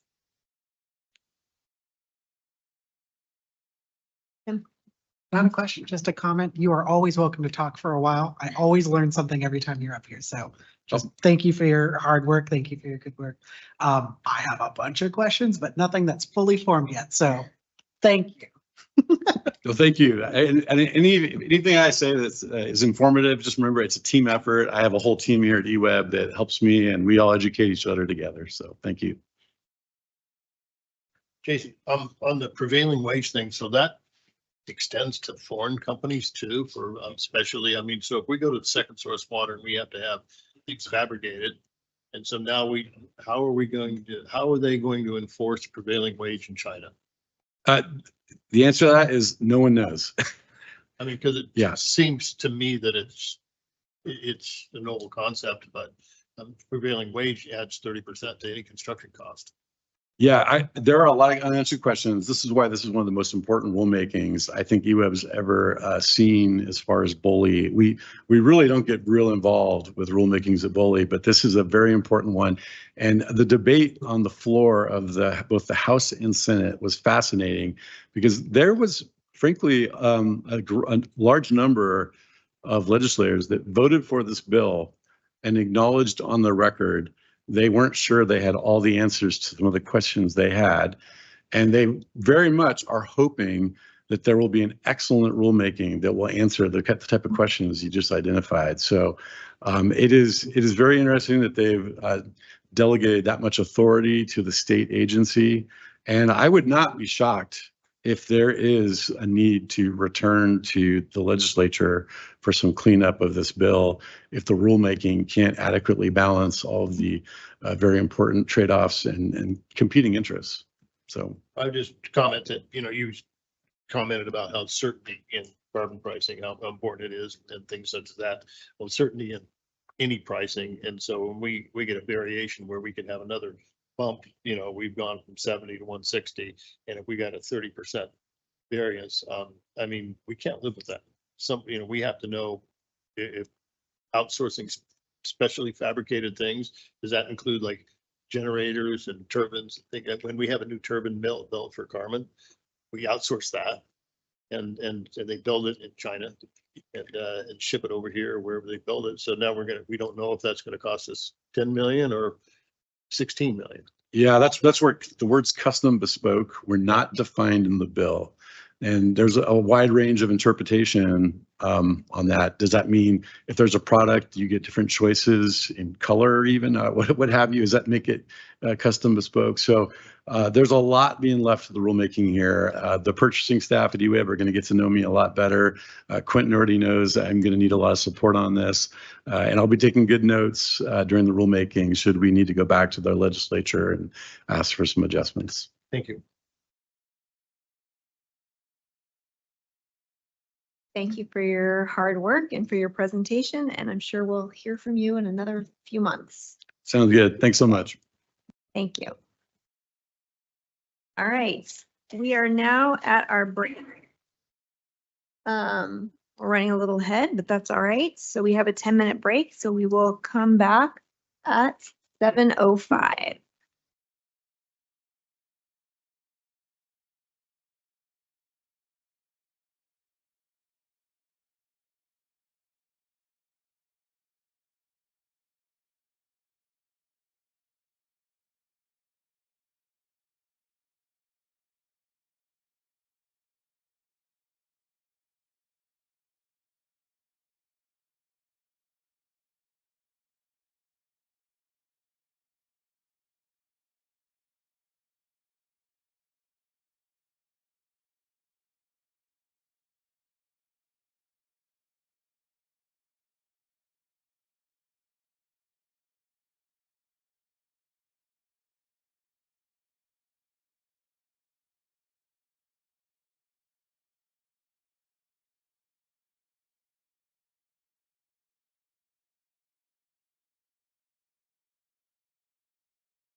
You can accept it.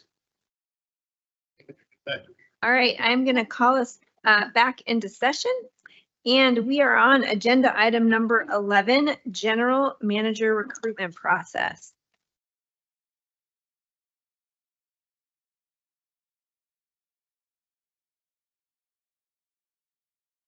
Good evening, everyone, commissioners. My name is Deidre Williams, and I serve as the Chief People Officer for EWEB. As you may recall, on August 5th, General Manager Lawson announced his intention to retire within the 2026 calendar year. So I'm here tonight to give an overview of the executive recruitment process and am ultimately seeking direction from the board on some identified recruitment process and standards questions. So as a quick overview of our agenda for the presentation this evening, we have three main topic areas. We're going to do a brief walkthrough of the process objective and constraints that are found within a public entity, a discussion regarding the hiring process itself, along with a request for direction from the board, and a discussion regarding hiring standards, along with accompanying direction from the board.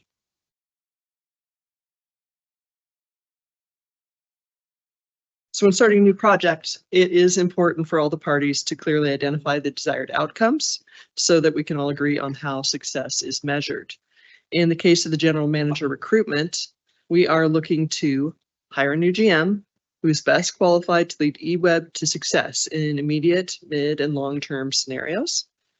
The process itself should comply with governance requirements, should be able to withstand scrutiny from any internal or external stakeholders. It should be both timely and efficient and limit disruption to utility operations.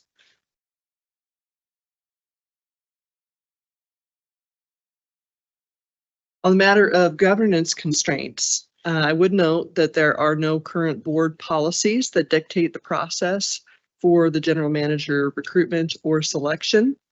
There are applicable statutes, however.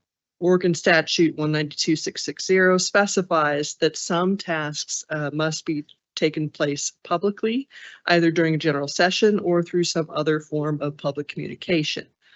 These items are the posting of the job vacancy, adoption of hiring procedures, confirmation of the hiring standards. Think of those as like the minimum qualifications a candidate will have to possess to be considered for the role.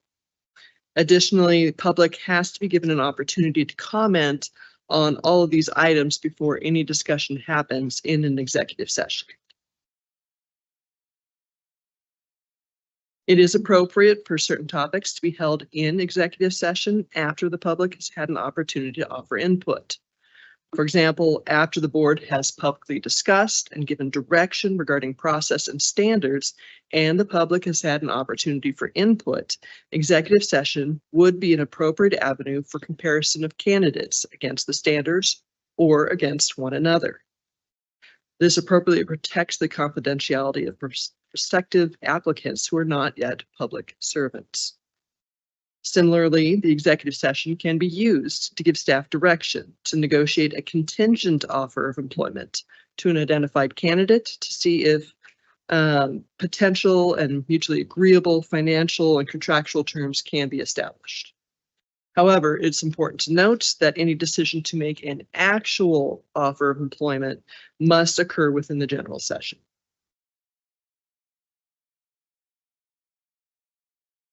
Turning now to the hiring process itself, staff is seeking direction from the board on 2 points within the recruiting process. One option for the board to consider is whether it wishes to make use of a subcommittee of all or a portion of the recruitment work. Subcommittees can be an effective tool within the board structure as they can expedite completion of tasks, particularly within boards that face time or workload constraints. The scope of a subcommittee can be as broad or as narrow as the board deems it. For example, a subcommittee could be tasked with reviewing and prioritizing an initial list of candidates to create a short list for full board review. Or a subcommittee could be tasked with working directly with counsel to craft a potential offer of employment for an identified candidate. There are drawbacks to the committee approach, however, that the board should consider. Committee work can limit the flow of information amongst board members, siloing detailed information in the heads of just a few members. As EWEB is a public entity, quorum rules will fully apply to the subcommittee. This means that when a quorum of 2 or more members occurs, full notice administration requirements apply. This could limit the efficiency a subcommittee could bring to the overall process. So staff is requesting direction from the board regarding the use of subcommittees during the executive recruitment process. In particular, does the board have a desire to create a subcommittee within the general manager replacement process? And if so, what body of work will be assigned to the subcommittee? Do you want us to discuss this question Yeah, now? please. Okay. John, I think you've got some thoughts. I do. I'm a believer that if you've got a process and it works really well, I don't think there's a real reason to somebody can tell me to change it. I think we made an excellent decision last time, and I think your third. I mean, I've outlived 3 or 4 of you. So anyhow, but seriously, I think the process we did, it was very demanding on the board, very time consuming, but I think it was very deliberative, and it turned out and very, very good results, and it was very fair. And so I would like to do this, replicate as much as we can in the last process, or the last 2, well, most importantly, the last one, and continue under that particular guidance. I mean, subject to other people's input. You know, if it's working, and if it worked, why would we change it? Before I go on to someone else, what was the process? What did you do? We all participated. Subcommittees. A lot of dinners. No subcommittees. And we hired Wyckoff and Associates, I think, from Denver. And all they do is headhunting for GMs for utilities all over the United States. I was very impressed with it. We've used them twice. And we used them, and they made it not as time consuming and not as challenging on us, but it's going to be a commitment of time from this board if that's the decision of the whole, is to not have subcommittees, because I too would be subcommittees. So if 2 of us were in the subcommittee and we had different perspectives, you know, it just, to me, we represent the entire community, not just 4 wards. And so I would like to see, if everybody wants to put the time in, but we put the time in. This is the biggest decision you'll ever make. A lot bigger than Second Source, a lot bigger than Carmen, a lot bigger than Lever. Because whatever happens there directs the whole thing. Sonia and then Tim. Well, I haven't been through a process before, but my gut reaction was that we shouldn't have subcommittees either, because then you just spend most of the time telling the other people why they should make the decision that you made. And I think we all represent different viewpoints and interests, and it's valuable for us to be there and share those perspectives. Yeah, I agree. I think a subcommittee makes sense in a private organization, or to pull that work away from other groups of people so that they can focus on that's not what we would. It would create so much process and so much effort and delay this process more. And I think if memory, or if my understanding is, I think we all in some form or fashion professionally have experience in at least reviewing or understanding applicants in some form or fashion. So I think that we would be losing some of that effort as well. It just doesn't make sense to go forward with a subcommittee. I think it would be difficult to choose who would be on the subcommittee, because I think everybody would want to be on the subcommittee. So like everybody else, I don't think we should have a subcommittee. Okay, I would, Deidre, I was just curious if you got any perspectives from John Borofsky before he left on this particular topic, and as you go through this, if you did, if it's appropriate, sounds like there's a consensus on this topic in particular, but if not, and you feel like it's relevant to share his perspective, if you got it. Thank you for that. On this particular topic, Commissioner Borofsky did not provide input. All right, Thank you for that guidance. So moving on to sourcing parameters within the hiring process. Also seeking direction from the board regarding how candidates are to be sourced within the hiring process. At a high level, there's 3 basic approaches a recruiter can take towards sourcing candidates, and we're going to briefly touch on each of these options on subsequent slides, just to give an overview. With direct solicitation, the recruiter focuses solely on a narrow field of known candidates. This would be likely a small handful of individuals already known to the board and whom the board is confident can successfully meet the minimum and preferred qualifications of the role. Because it is a very targeted effort, successful recruitments can be achieved very quickly and for a lower cost than more protracted engagements. However, the narrow scope can also give the appearance of circumventing the public process, even when all public process requirements are met. The board will also not have full exposure to how the skills and abilities of known candidates measure up to others in the larger hiring pool. Next, another sourcing approach is to source and solicit via internal candidates only. Internal solicitation offers the same potential efficiencies around cost and timing as direct solicitation, with the added benefit of minimizing potential disruption to operations that can sometimes occur with leadership changes. Additionally, as candidates are all internal, the board benefits from having had the opportunity to see the actual candidate work performance through board presentations and operational results. Unfortunately, internal solicitation shares some of the same potential drawbacks as direct solicitation.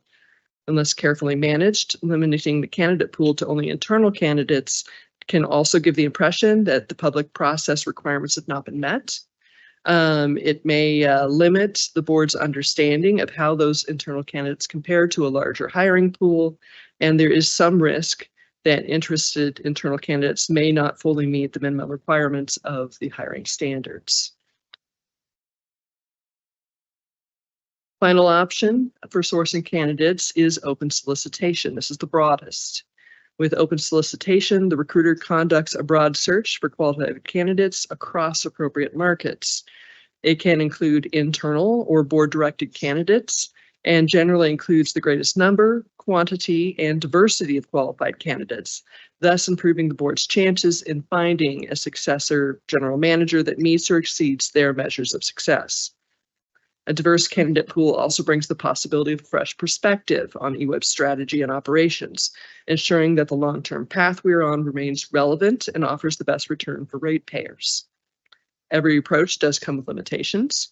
The board should note that open solicitation can and likely will increase the cost and time to hire within the process, and fresh perspectives can bring a greater chance of operational disruption, at least on a short-term basis. Candidates from a wider pool are also more likely to have experience with water utility or an electric utility, but not likely both.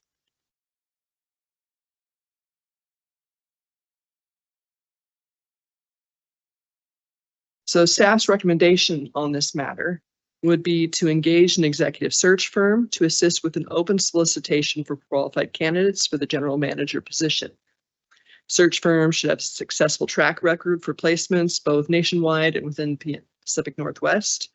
They should have a deep understanding of the utility industry and its regulatory requirements. They should have a broad and deep client list of prospective candidates, and they should have expertise managing the executive recruitment process for public entities. Now, given all that, staff is requesting some discussion and direction from the board regarding candidate sourcing and use of an executive search firm during the recruitment process. You'll see our directive questions up there, but in particular, which solicitation approach should be used to secure a new GM for the utility of the 3 that I mentioned, and should an executive search firm be engaged to facilitate and expedite the search process? Tim. I'm going to ask a question that I think is very obvious, and I think I already know the answer to, but I'm going to ask anyway. If this board decides to go with an open process, does that deter or prevent internal candidates from applying for them? It does not deter or prevent in any way. They are open to and welcome to apply just like any other candidate. Thank you. Yeah, I support an open solicitation. I think that makes the most sense to me. I think that it gives the community writ large an ability to see who is applying for this role. I think it's the most transparent and also provides the best path for the best candidate to fulfill the role. I recognize the cons are highest cost and longest time to fulfill, but I think it's worth the effort. So I support an open solicitation. Thank you. You heard once, but open solicitation and a national recruiter, because I'm pretty sure he's probably been headhunted a bunch of times since he's been here. They contact him and say, are you interested in applying? And he says, no. I don't know if he's put you on the spot so far. But anyhow, I'm all in support of that. And I know that some of the candidates will see we can't disclose who they are because they're already working and they don't want to jeopardize their current employment, and then they want to disrupt their family. And it's a pretty involved process. You got to get right down and think about a whole lot of different options, but I'm all for open solicitation and national recruitment. Agreed. Me too. Excellent. Thank you for the direction. Yeah, I just wanted to make one point, just for clarification. When the term open recruitment is used, to Commissioner Brown's point, many of the candidates and using an executive recruiting firm will allow those candidates to remain confidential for some period of time. You mentioned an open, people eventually learn, but there's a period of time where that does remain confidential. And some candidates won't take the risk to apply if it's not considered confidential during some portion of the process.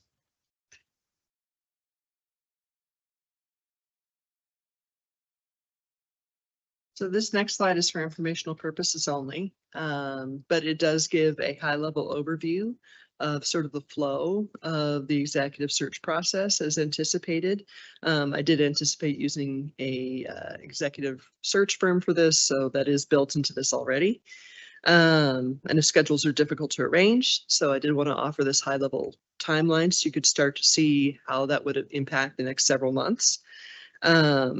We're going to work to finalize this timeline with an executive search firm. We've taken the liberty of already seeking non-binding bids from a number of different firms, and we'll be able to lock that down within the next couple of days, most likely, and should have an updated schedule for you and finalized available for the October 7th session. I have a question. Oh, can I just jump in and ask a question? So it seems really optimistic, the timeline. It is aggressive. So the fastest that I have ever done an executive search is 6 months. We have a little more time within this schedule, but not much, right? So it is a tight timeline from what I've seen within the proposals that we've received back. Generally, the recruiting firms believe that they can also adhere to this overall schedule. We may see some slippage of a few weeks here or there just because of we have the holidays in the middle of this for various people, so we need to make sure that we can accommodate everyone's schedules. But I believe this is a fairly realistic schedule. And John alluded to the fact that it's going to be a lot of work for us. And I'm just curious, what will it look like for us? So I know that the candidate search and screening from October to November 18th, like, I guess, can you just walk me through what does that mean practically for us? Absolutely. So that one is tied down to the recruiter. The recruiting source in that case will post the job. They will start to reach out to their candidate pool, do a larger search, LinkedIn, all the different methodologies that they use. They will do initial pre-screening and sort of screen through and screen out candidates that do not meet the standards that the board identifies. From that, that will result in a list of candidates that the board will ultimately use to make a short list on December 2nd. That means any number of meetings. right? There could be a number of meetings. I would assume that there will be a work session associated with that. Usually it's a pretty robust summary of the candidates and their qualifications to allow you guys to quickly filter through the candidates that are available to you so that you can come up with a list of somewhere between 15 and 20 would usually be normal. Finalist type candidates that make the short list. From there, you will do, I'm recommending that you would have a series of online interviews, phone interview type through the December 15th through 19th. That will probably be the largest volume of work right there. Sitting down and scheduling and having time with all those candidates. The recruiter, of course, will help with the logistics of that. After that, the board would select finalists, top 2, maybe 3 candidates that will come in person to do interviews. That would be the week of January 12th, and a final candidate selection from the board by the end of that month, so that the recruiter can then work on behalf of the board and with the guidance of the board to identify financial and legal terms in a potential employment contract. I'd just like to comment, when this last process, we didn't have the benefit of Teams or Zoom and things like that. Everything was in person. So the timing, the efficiency, because I shortlist interviews, I thought, well, if those are on person and you think you're going to get into this airport, there's going to be 5 days, it's going to be fogged in December. But that's an aside. But do you want, maybe later in your presentation about, are we going to offer salary range at the initial posting and things such as that? Because I know that was a huge thing in some prior efforts at this, because some of them said, well, I'm not going to talk to you for less than X amount. And where does that come in this discussion? That is a great question. So if you look at the October 7th session, I have it generally listed as requirements discussion with vendors. So that would be the recruiter. Talking with the potential vendors that we've spoken with, they all do want to have their own conversation with you, both around standards and around the salary range. My team here at EWEB, the HR team, has already started the legwork associated with that, validating the salary range that we see in the market. So we'll have that as a data point for you in the next session, so that you can work with the recruiter to identify both the range and not only the standards, but where you have priorities within those standards. So the recruiter really has a fully fledged understanding of your priorities and your vision of how a general manager can be successful. And that includes things like moving expenses and Yes. dual housing, because if they can't sell their house where they're coming from, I mean, there's a whole list of considerations that we could offer, or we may be asked to offer. So I don't know how much of that detail we're going to get into, but if you say October 7th, and that's whomever we're working with. That's the day what we're bringing working up towards. Yes. Thank you.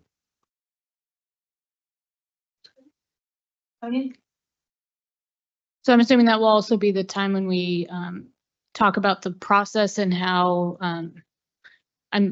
personally, I'm hoping that there are some provisions in place that protect not the identity, but basically there are DEI provisions where you have screening of candidates that helps candidates of different backgrounds get into the mix. And in a utility like this, like maybe names are, in the initial screening, names are wiped, because if you have a name that might be more ethnic, then just general bias might not allow for that name to come through that filtering. So there are certain methodologies that are in place. So I'm hoping that that's a part of that thought process. I don't know how much is already baked into our current hiring processes, but I think it would be pretty important that we have those kind of provisions in place, given our policies around diversity, equity, and inclusion. Thank you.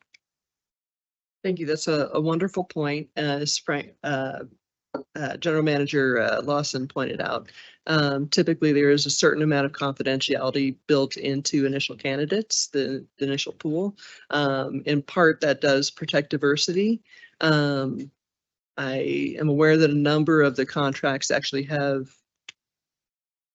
controls in place that also work to secure that.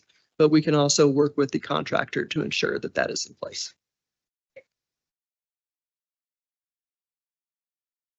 Thank you, Chair. Yeah, I thank you. Commissioner Carlson had asked one of my two questions, so thank you for that.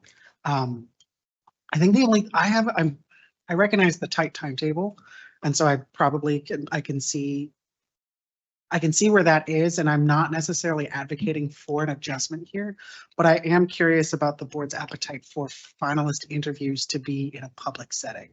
And I'm pointing that out particularly because it looks like a general meeting that we're going to have in October. And then if I'm a member of the public who's not part of this process, just the next time I'm going to be aware of a new step is we've already offered employment to the new GM. So I'm not going to have any idea of who are potential candidates. If I'm a member of the public, I'm going to have an opportunity to advocate for specific things. I'm recognizing that, I don't know what, I'm struggling with that, and I'm curious what other commissioners how other commissioners feel about that. Doesn't that get into the privacy issue? Like some candidates might not want it to be public until they're ready to accept a job. Sure. So I think that would exclude a lot of people from even getting to that point if it was going to be public that way. Yeah, I agree. I think that there would be candidates that would not go through that process because, you know, if you're currently in another position elsewhere and then they see that, what happens if you don't get it and you're still working there? That's not a great situation for the other candidates who are not offered the final position. So people may not go down that path otherwise. I guess I just want to say in terms of transparency, I think that we could be transparent about the process, about the job description and the things that we're looking for and how we're going to go about it. But it doesn't mean that that the public should be privy to all of this behind the scenes steps, because I do think it's a pretty sensitive thing. Yeah, Commissioners, one of the options, I think, given that this is a municipal utility, we represent the public and you all represent the public, is to, at some point in the schedule, offer a specific, I don't want to say hearing, but a specific opportunity for the public to weigh in on what they see the priorities of the candidates in applying for the position. That way you provide the public with an opportunity to provide some insight as to what they see as the priorities, but ultimately you represent the community, and it can be done in a way that allows the voices to be heard without limiting the candidate pool process. Yeah, thank you, Frank, and thank you. Yeah, I appreciate it. I'll back down from this, just to be clear. I just want to advocate. I think it is important. I mean, a lot of our community is watching, and while they do elect us to represent them, I think they're also have a genuine invested interest in who our new GM is. And I see as you were saying, to maybe invite public comment. I see a perfect opportunity we have a meeting on October 7th, and it looks like the candidate search and screening is October 8th and on. And so, I mean, maybe we advocate for the public to come and provide public comment and share what their perspective is, and hope that they and what hopes that they have, and also recognizing that board meeting has negative 20 minutes on it. So I'm not sure, but I'm grateful for this conversation. Just want to advocate for if I'm a community member, what I would want to see. So. Yeah, and then John. One thing that came to mind was maybe there could be an anonymous outline put together on what the vision for the organization might be from each of the final candidates. And that would give some glimpse to the public of what the outlook might be from the perspective of the different candidates. Anyway, I know we can get into more of that in the October 7th meeting, but didn't want to lose that thought. Thanks. I just want to caution us to be careful what we ask for. Because if we set up an expectation from, there could be a special interest group from the community and they're the only ones that come to the podium. And if they do and they don't get what they perceive they want, then where are we? We've set ourselves up for failure in both the communities' lives. I mean, to me, the one criteria is who's best qualified. It's not who comes to the podium and speaks the loudest, or if 6 people oppose it, or whatever. It's who can lead this organization and continue the successes that we've had in the past. And so that's going to be my major thing. And so I got to be, like you said, we got to be very careful to get the best people. Most of those people already have a job and they're not looking. But if they see an opportunity to move up or to move into another challenge, because there's a lot of challenges that come with this. I mean, just think of the things we have in front of us with Second Source and with Lieberg and with all these other things. I mean, those are huge. That's not just running every day. Those are big challenges. And so we're going to have to find somebody that's really qualified and make sure that we do this right. And so I'm not adverse to inviting the public in to listen to them. We need somebody that's, climate oriented and diversity and things such as that. But we also need somebody that's very industry aware of what's going on and where things are going, because this is such a dynamic industry, both in the water and electricity side, that we got to have somebody that can do more than just, I don't know if the public knows the requirements of this job, that how complex it is. I mean, look at how complex it was when you got here. Each one of us takes a drink out of a fire hydrant for at least 2 or 3 years, figuring out what they're saying.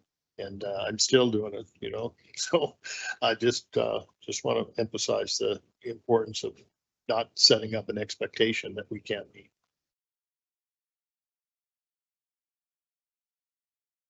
So just generally, I did want to mention that thank you, General Lawson, for bringing up the listening session approach or public commentary approach.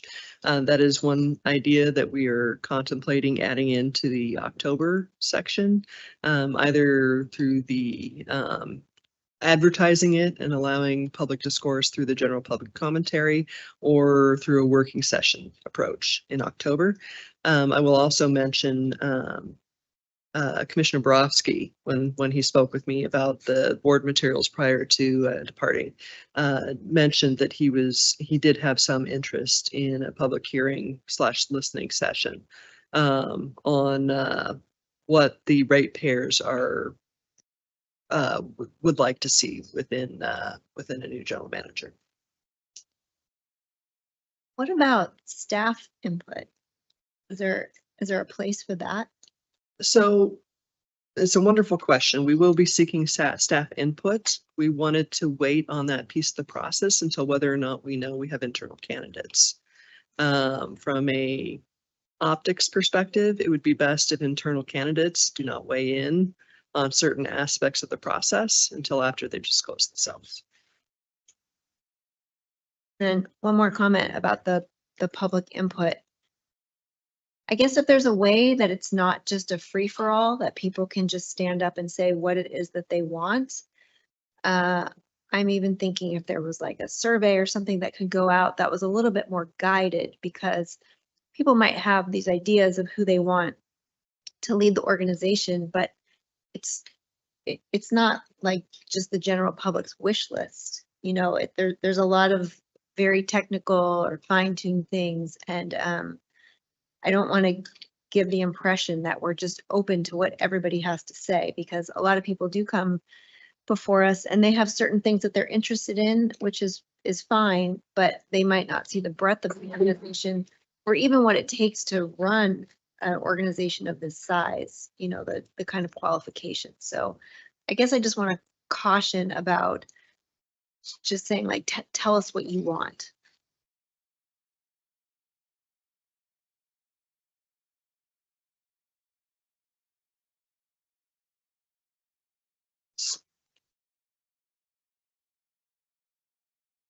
I think this just a little bit of just feedback. I think this board has been really good about understanding the difference between the loudest or the most prevalent voice and the details of making decisions on behalf of the community and wrestling through those issues. Recognizing also that it's not a popularity contest, and I think this board knows that. I certainly know that. And the complexities of the position, the complexities of and passion of the community brings that out one way or another. And this board has been very good about having context around that. Some great ideas. I think that it's an opportunity probably on October 7th to talk with some experts in the field as to how other organizations have done it. Interesting idea around when you get further in the process around authoring some I'll say a blind vision, talking to customers about specific surveys. You will get a little bit of the same thing with those surveys. The people who want to then get their voice in will get all their friends to fill out the survey. So, but this board has been very good about that and in the past. But there's a number of really interesting ideas to let the public know what's going on, and also recognizing that you represent the public in the positions that you're filling. Just a process question. I know 4 or 5 executive sessions. Is there a law about, because if we're having quote an executive session, you have no idea who else is in the room. You have no idea who, because it's supposed to be restricted, but there's no way to control the environment on an executive session on Zoom or Teams. And is there any issue about that in this process where we're going to be talking about highly confidential people and their positions and salaries and things such as that, and there's no control from this process to say who's in the room, who's listening? I mean, you know, what is the issue? What is the potential there? Because we're dealing with people's livelihoods and professions. And I want to make sure that we adhere to the rules, that we do it in the best way manner to protect somebody's, because this could be their entire livelihood if somebody says, well, you're looking for a job, you're out of here. And yeah, the rule itself and kind of the detail of that rule is that an executive session that is all in person can be all in person, and if you offer any particular participant a virtual connection, then you have to offer press a virtual connection, of which you then know there's some risk as far as who else could be looking over or listening over their shoulder. So that may be something to talk about the recruiter on, and how to potentially manage that. You mind if I just jump in? We just defined what press means though in our last goal. So yeah. It's not the person who is signed up as press. It's who else could be. You don't have control of the environment of which they're listening from. Mhm. I mean, they could be at Starbucks down on Coburg Road. There is no control over that. We do have a definition of press, but it's the environment itself.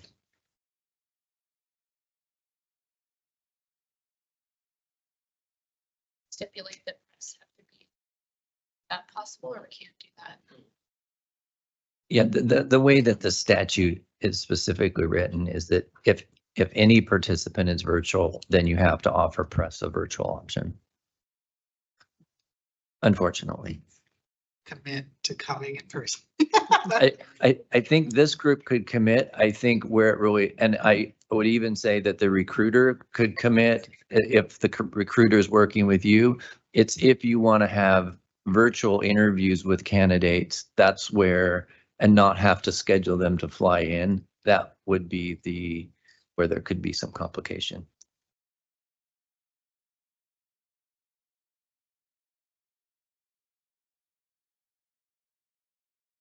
Thank you. So that was a great discussion of the timeline and the process. A few things for us to tee up with the recruiting source for a discussion in October.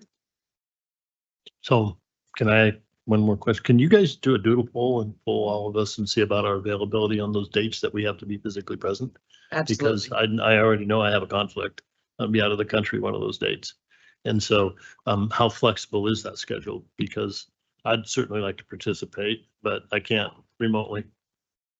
So could you maybe poll it so we can see, you know, other people maybe going places or doing things and see, so we could make sure that the maximum number of people can, obviously Borowski, because I know he's got some things scheduled too. Thank you. Thank you. Absolutely. That is why this is a draft schedule, because it's based on input from recruiting sources, but not really with any feedback from the 5 most important people working through the process. So we will have this out once I've confirmed the recruiting source and their schedule, and we will flex around your availability.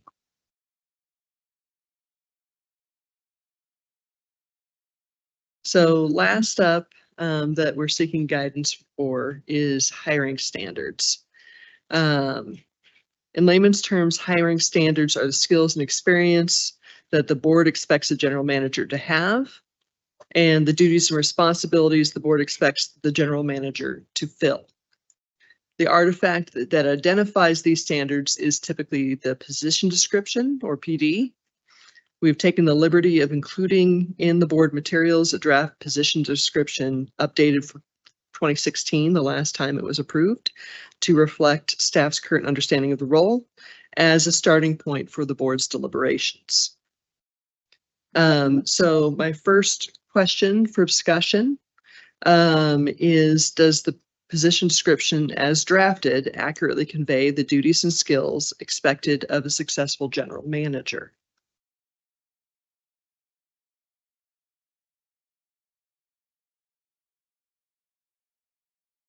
John.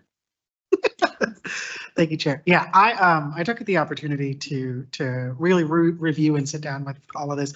I'm curious if my fellow commissioners have any significant things that jumped out at them, but I don't. I think that this looks sufficient. I also just want to recognize that a lot of the additions that were here, I see are like, how do I phrase this? Actionable. So, I see skills in strategic planning, and then one of the edits is and deployment. And so I want to recognize the intentionality of that, that the TM is more than just a top level pointing the way, and that's it, that there's a genuine activeness involved in that, in the role as well. So I wanted to acknowledge that's sort of the byline that I see with a lot of these edits is like an intent and an actionable effort there. So I don't have anything that stood out as majorly concerning or anything. I'm good with it as written, because I know that we always have this fourth sense where we're going to get to ask them some questions in the personal interviews and find out just how knowledgeable they are about the history of this organization and the things facing it, and things such as that, the things that you can't just check off in a box. They're going to be technical qualifications are one thing, which I think you've covered well, but also how their desirability, how much do they really want this job, because that will be reflected in how much homework they did. So I'm good with it.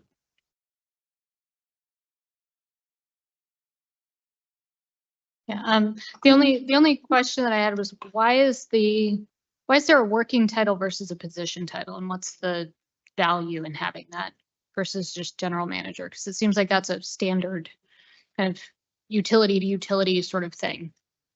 It is a standard utility to utility sort of title, but it's also the CEO title is reflective of the size of the organization, the complexity of the organization when comparing it to other entities outside the utility industry.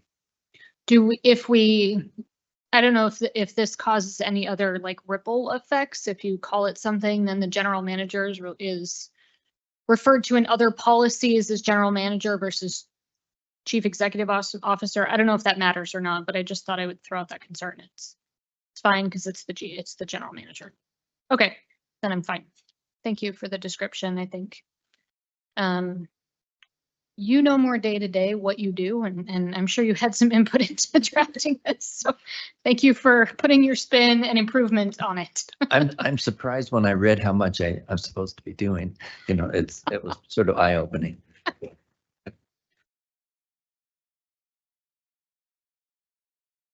Right. We're going to finalize this into a final document. It'll be with changes accepted. It'll be part of the basis at the start of the discussion with the recruiting source in the October 7th meeting. Right. Right. And with that completes today's presentation on General Manager recruitment process. Thank you for your time and direction. Very helpful.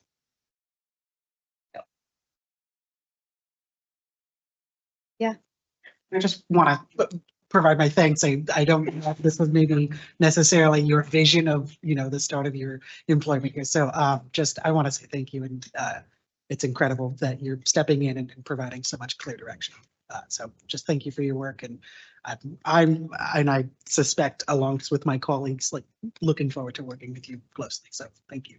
My pleasure.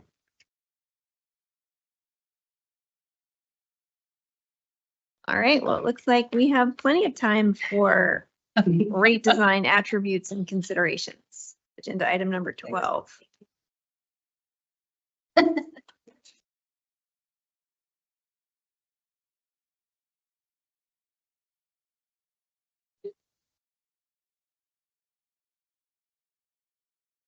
Great. Once again, commissioners, good evening. For the audio record, Frank Lawson, the CEO and General Manager. Joining me up here is Adam Rue, our rates manager. And we wanted to get some feedback from commissioners this evening on something that was really started a couple of years ago. No, it's been on your radar, but there are a few specifics that are evolving that we would like to talk to you about. The first one goes back to the rate design plan from last year and it highlighted some development work on rates over a number of phases. Phase 2 specifically looked at 2025 and 2026 and aligning some cost causation and introducing some rate design elements. Specifically, we'll talk a little bit about this evening, your continued appetite to look at making adjustments that align fixed and variable prices with fixed and variable costs.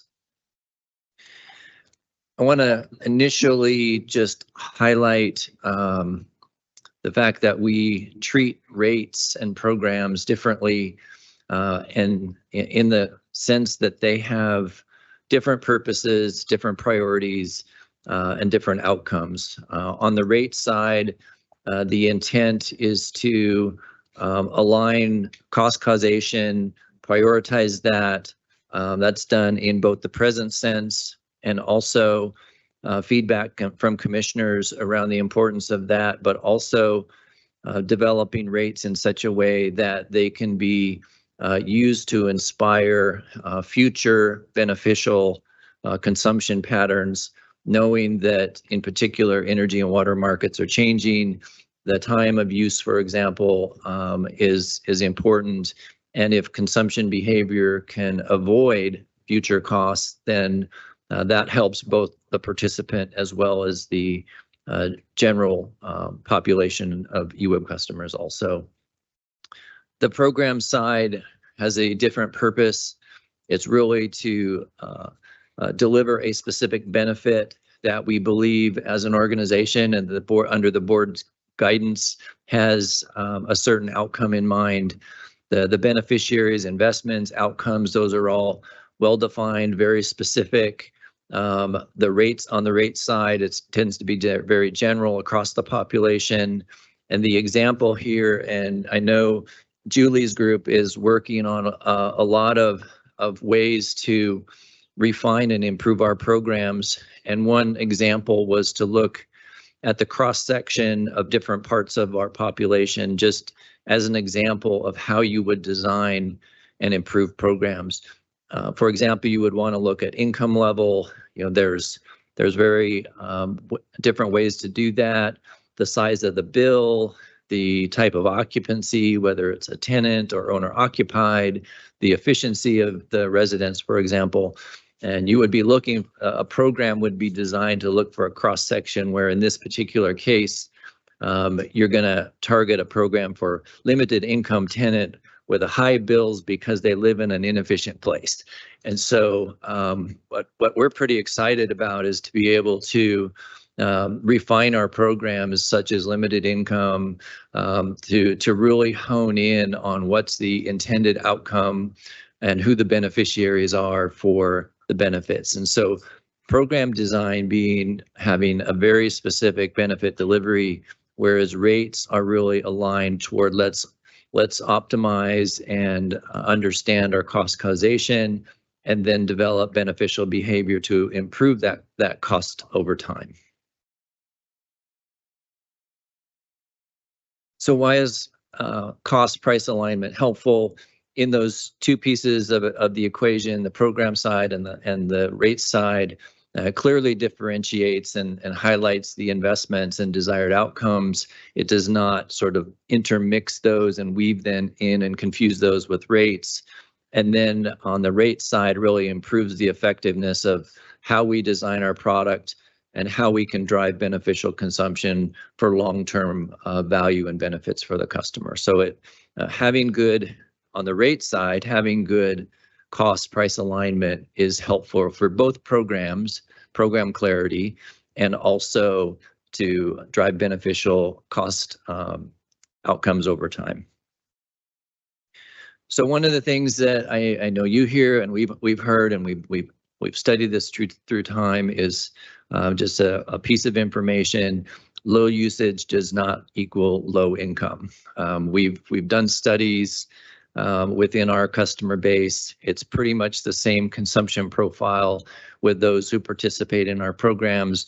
I've also talked to some other general managers who really, their work has shown the same thing across the Northwest. So this is not unique to EWEB. And then I'm going to pass this to Adam to run through the next two slides, just to give you some insight into how fixed and variable costs relate to each other, and then where other utilities are from a basic or fixed charge perspective. Thanks, Frank. So this looked at our most recent cost of service and our current rates. On the left, you can see the table of the different costs. Our current rates being $30 a month, and then we have a delivery charge for residential that's billed per kilowatt hour and an energy charge per kilowatt hour. Our cost of service is shows a slightly higher fixed monthly charge being kind of the result of that analysis, and a slightly lower energy charge. When we look kind of as we talk about the fixed variable cost discussion, and the residential demand charge had been kind of on the agenda for looking at the facilities charge is currently billed per kilowatt hour for residential. The commercial classes have a demand charge that recovers those costs.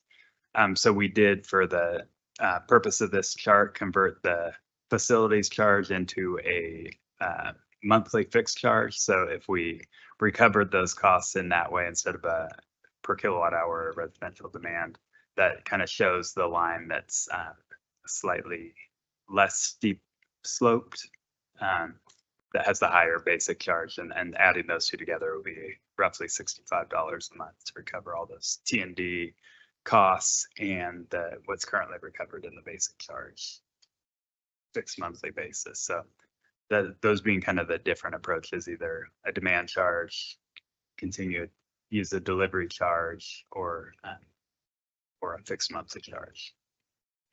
Can I interrupt you? Yeah. Sorry. I know we're supposed to save our questions to the end. I'm just getting confused. I don't know if Oh, it's just sure. because I'm tired or, but can you just explain like what the difference is between, so currently we charge a base rate of $30, and then we charge, that's our delivery charge and energy charge. So what is cost of service and fixed? How is that different? So the current rate is what like customers currently get charged. The cost of service is based on what our analysis of the costs are. It's slightly higher on a per monthly basis. So that's the 3411. So if we would have fully implemented our cost of service, it would have been slightly higher fixed charge. Instead, we have a lower fixed charge and a higher energy charge. Okay. I'm going to translate a little bit, but I'm not going to use any numbers. So the most expensive electron is the first one we deliver. There's a certain amount of infrastructure we have to invest just to get you access to electricity. The line, the orange line that you see up there is the present way we price products. There is a certain amount of a fixed charge that we incorporate into our variable rate. And so there's a little bit of risk. And what this shows, if we moved that fixed charge all to the basic charge, all to a fixed charge, we would have this blue line that would take effect. And that's probably more representative of our actual costs, the blue line, not the orange line. What that means is that, and this is where it's a hard thing for people to understand, there's that crossover point of about 1,000 kilowatt hours a month. It's a little bit under that.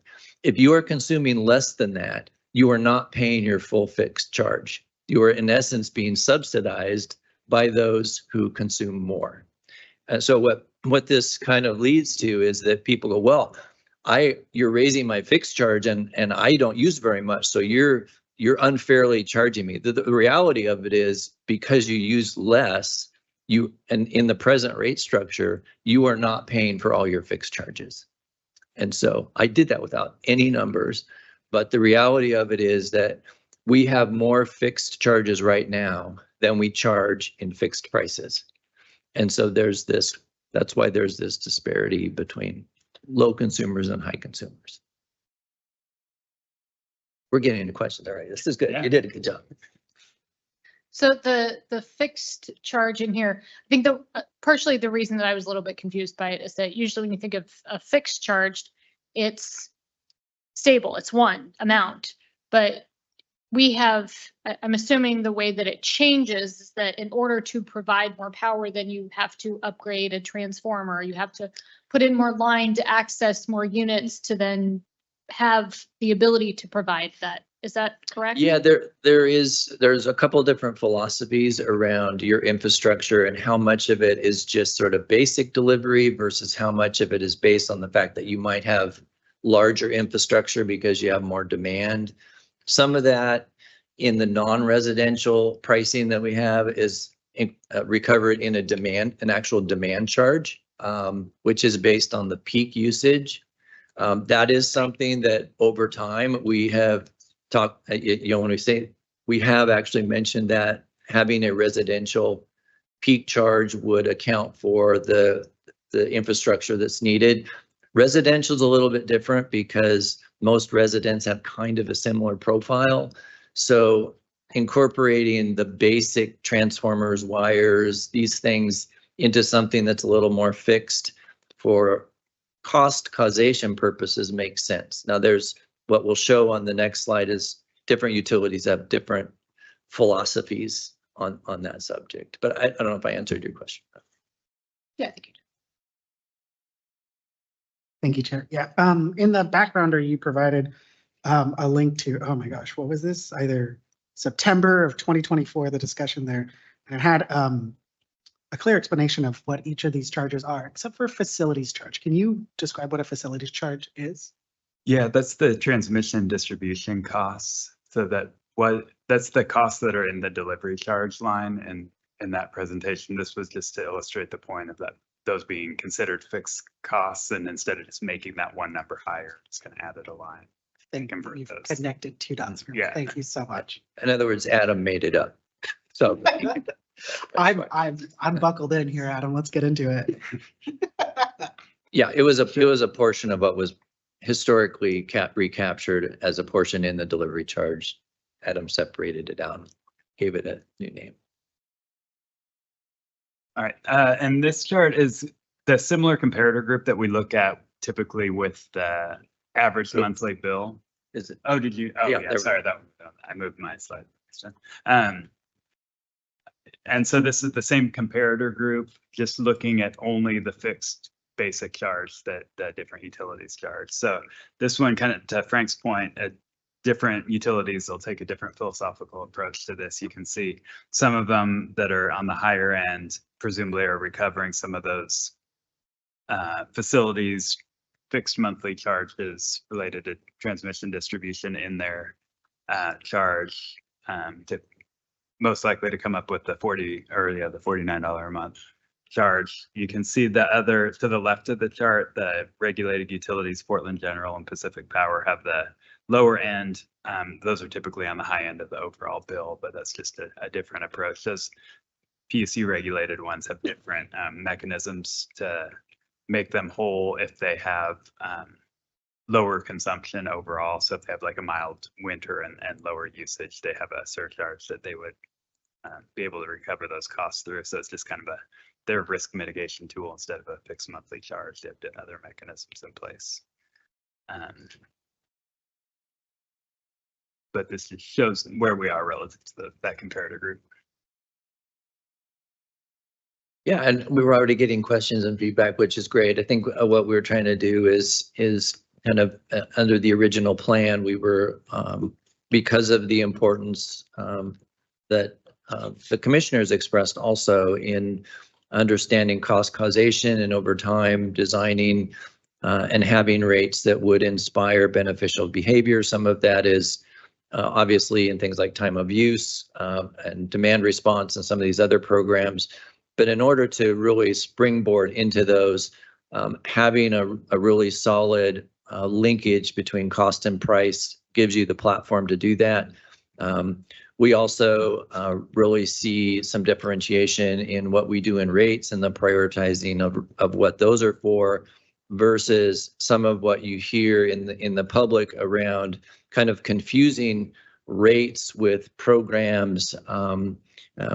We're really looking at this as rates are very kind of pure relative to their cost recovery, and then programs are very specific for interests that the community and the commissioners might have with very intentional outcomes. And so kind of with that as the backdrop, our plan had called for some adjustment and movement from variable prices into fixed components. And does that still make sense to commissioners? And when people show up to make comment about it, what's your appetite to support the fact that there is this is part of a bigger picture with different intent, and that fixed charges do reflect our cost and our cost recovery. So that's what we wanted to get feedback on. We've already got some questions, so we'll just turn it back to you, President Schlossberg, and listen to what commissioners have to say.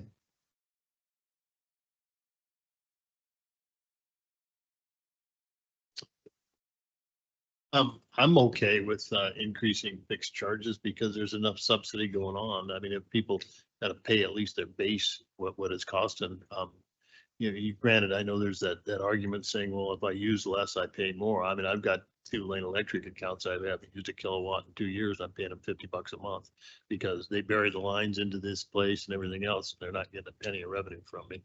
And so it's that they have to recover the costs, and I get that. And so, it's the same discussion. I was on the board. We used to have tiered rates for electricity where it's just like water, and we went away from that. And there was a lot of discussion about it.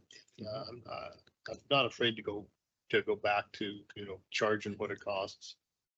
Yeah. Well, so Commissioner, thank you for bringing up the tiered rates. There's aspects that we need to keep in mind. So the reason that we moved away from tiered rates on electric and not on water, on the electric side, the tiered rates created an artificial deterrent at where the tiers were placed and how they were structured from electrification aspects.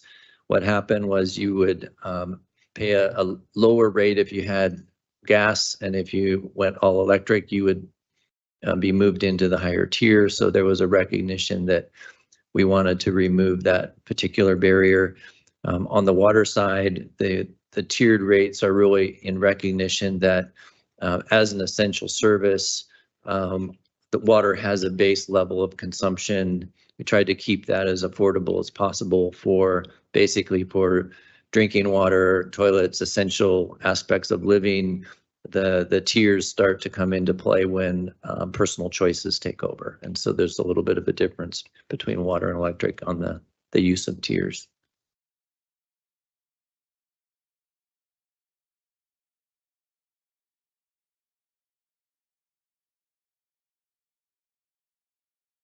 So the problem that is solved by switching to the other rate is that there's less cross subsidization. Correct?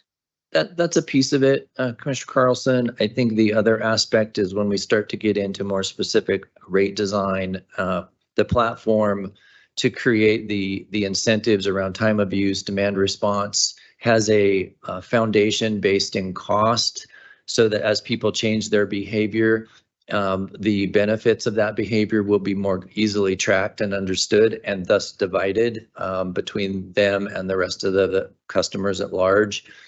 When you have a misrepresentation of where your costs actually lie in your prices, designing programs that incentivize good behavior becomes much more arbitrary at that point. And so we see this as a little bit more foundational than just, oh, there's cross subsidy, that's the only reason to do it. This is why we would probably not take a big bang approach to this and do it all at once. We would do this in preparation for some of the other pricing mechanisms a few years from now. So on you can go back to the other one if you don't mind, the chart with yeah, there we go. Okay, so. Oops, did I go too far? The other one. So I There we have go. 3 screens here. So I'm sure which one. One am I looking at?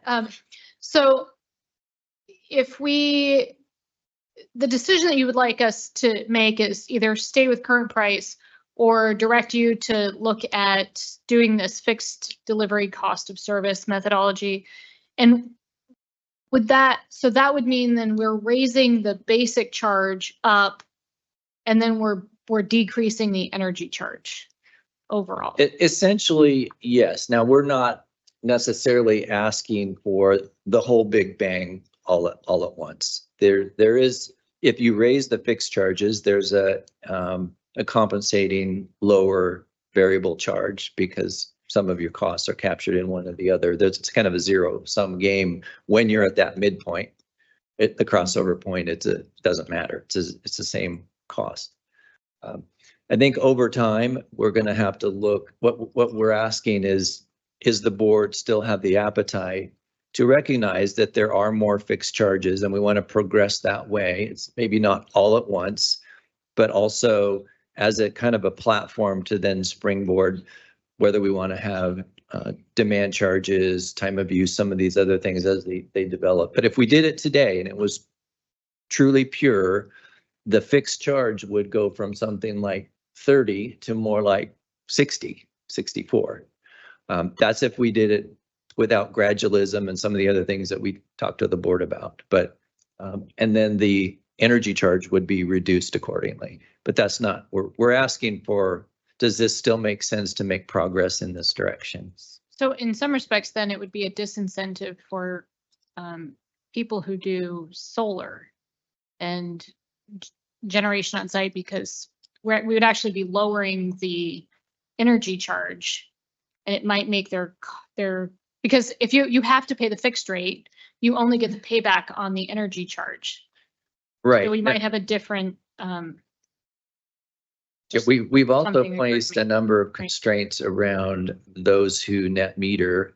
For example, the net metering is reset every month. Part of that reset is because they don't pay for their full fixed charges. If they were paying for their full fixed charges, you wouldn't have to reset that every month. You could go a whole year. They could basically build up some level of credit in the summer and pay that off in the winter, as long as they were paying for the infrastructure to send it both ways. Right now, they are not. So that's why we have a reset every month. I'd be curious to see what that difference would look like. Also, can you go back to that previous slide again? Which direction?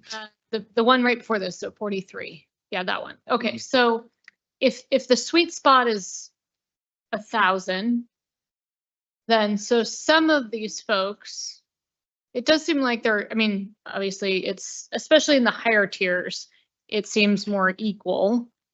But in some of these lower tiers, it seems like there is a little bit more spread. Well, I guess maybe not in the 100. I'm just trying to see if there is any more spread. Yeah. Um, And I think this is where our Yes, there's- more detailed segmentation and understanding of customer data yeah, starts to drive the program. So for example, we could have the rates sort of migrating like we are, but program design could be very specific around really trying to help. And maybe it's a credit every month that goes toward a certain part of their bill, but it's the program design then takes care of this issue. It's not a rate design issue at that point. my appetite for this would be persuaded one way or another, I think, and more if I could see actual examples of what bills would look like in each of these categories in one scenario versus the Okay. other, because this doesn't quite tease that out for me in the same. Okay, way. yeah, we can put some examples together, and then I know that commissioners will hear more about some of the programmatic work from Julie's group later this year. So that'll give you a little insight into how some of the specific outcomes around tenants versus limited income versus high bills, those are all different things, because somebody can be, not all tenants are limited income, not all people who are tenants have high bills or low bills. So we're trying to find that intersection, and there's a lot of data that we have, some that we don't have. So but getting a side-by-side bill comparison, Yeah, that'd be helpful. the impact on limited income specifically across these different categories would be a persuading point for me. And so for me, I can't say, yeah, let's go do it. I think what the data shows us, Commissioner, is that the impact to our general population will be the same impact as to limited income.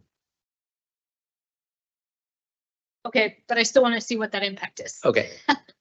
Got it. Thanks. Thank you, Chair. Yeah.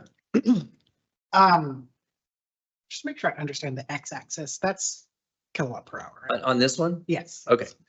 Yeah, that's the average monthly kilowatt hours consumed. And so I think our overall average of all our customers is somewhere a little under 1,000. It's a little different. When we give you rate comparisons with other utilities, we use something like 1,600. And part of the reason for that is that represents an electric residential home. Mhm. So, but this is based on, so those categories there are our average, overall system average being a little under 1,000, but those are the way we just grouped those to look at a comparison. What's consumption for those who are on our limited income program versus our general population, just as a side by side to see if there was a difference between consumption and income. I appreciate that. Yeah, this chart I'm finding really challenging, and I think taking a step back to respond to your question writ large is, it is really hard to have this conversation, and it's just a vacuum. And I want to acknowledge, I know I looked it up, December 2nd is when we're having the energy efficiency with low income. So I'm ready for that conversation for sure. But the impact of this particular, if I'm a person who is seeking an ability to lower my cost for energy usage, I'm going to look for our programs, ductless heat pumps, window repairs. If I'm a moderate income homeowner, the approach of that is extremely simple. It is, I contact EWEB, go for the rebate, put in the installation myself, bing, bang, boom, I'm done within a month or change. If I'm a tenant who's especially low income, that requires contacting my landlord, making sure that they have that permission, going forward with that permission, potentially subjugating myself to rent increases. And in addition to that, a lot of our programs are geared towards homeowners, not renters or renter-owned homes. The ductless heat pump in particular, I looked up today, is $4,500, I think, for a rebate for owner occupied home. It's $1,000 for renter owned homes. And so there's just not, I think the impact of long-term reduction of use with our programs is not reflected well here. So that- Please. you're absolutely right. I'll also point out you're talking about two different things. Sure, Program design is different than rate design. absolutely. So what this basically is illustrating is that in that 501 to 1,000 kilowatt hours a month, the our general across the board population, 37% of our make sure I'm looking at the right scale here. 37.7% of our limited income participants are in that usage category, and 36.9% of our general population is in that category. So this is basically from a rate design perspective telling you that basically low usage doesn't mean low income, high usage doesn't mean high income, that the profiles are similar. Program design is a different intentional outcome. What you just described as this is harder to get to, that's harder to get to, is really part of that program design discussion. So rate design and program design have absolutely different purposes. Rate design is for cost recovery. Program design is to help customers achieve something. So that's where the actual intentions of those are different. I fully understand, but my point here is that there's an assumption to be made if I'm a limited income person and I'm owning or renting my home, typically that home would probably be cheaper or less maintained than a more moderate or wealthier individual in our community. And therefore, program response can be more impactful because there are not ductless heat pumps already installed. The windows may be out of repair. The front door might be falling off its hinges, and so there are direct efforts but like my point here is to respond of it is hard to have this conversation of rate design without the in tandem conversation of programmatic response as well. So I do I can see support for moving forward with more fixed term cost, while also maintaining the balance to support people in that variable. If I lower my bills or if I turn off my lights at a very appropriate time and I'm responding in that way, then I want to see that reflected on my bill. But also I want to recognize that this is not a singular insular conversation, that this has to be.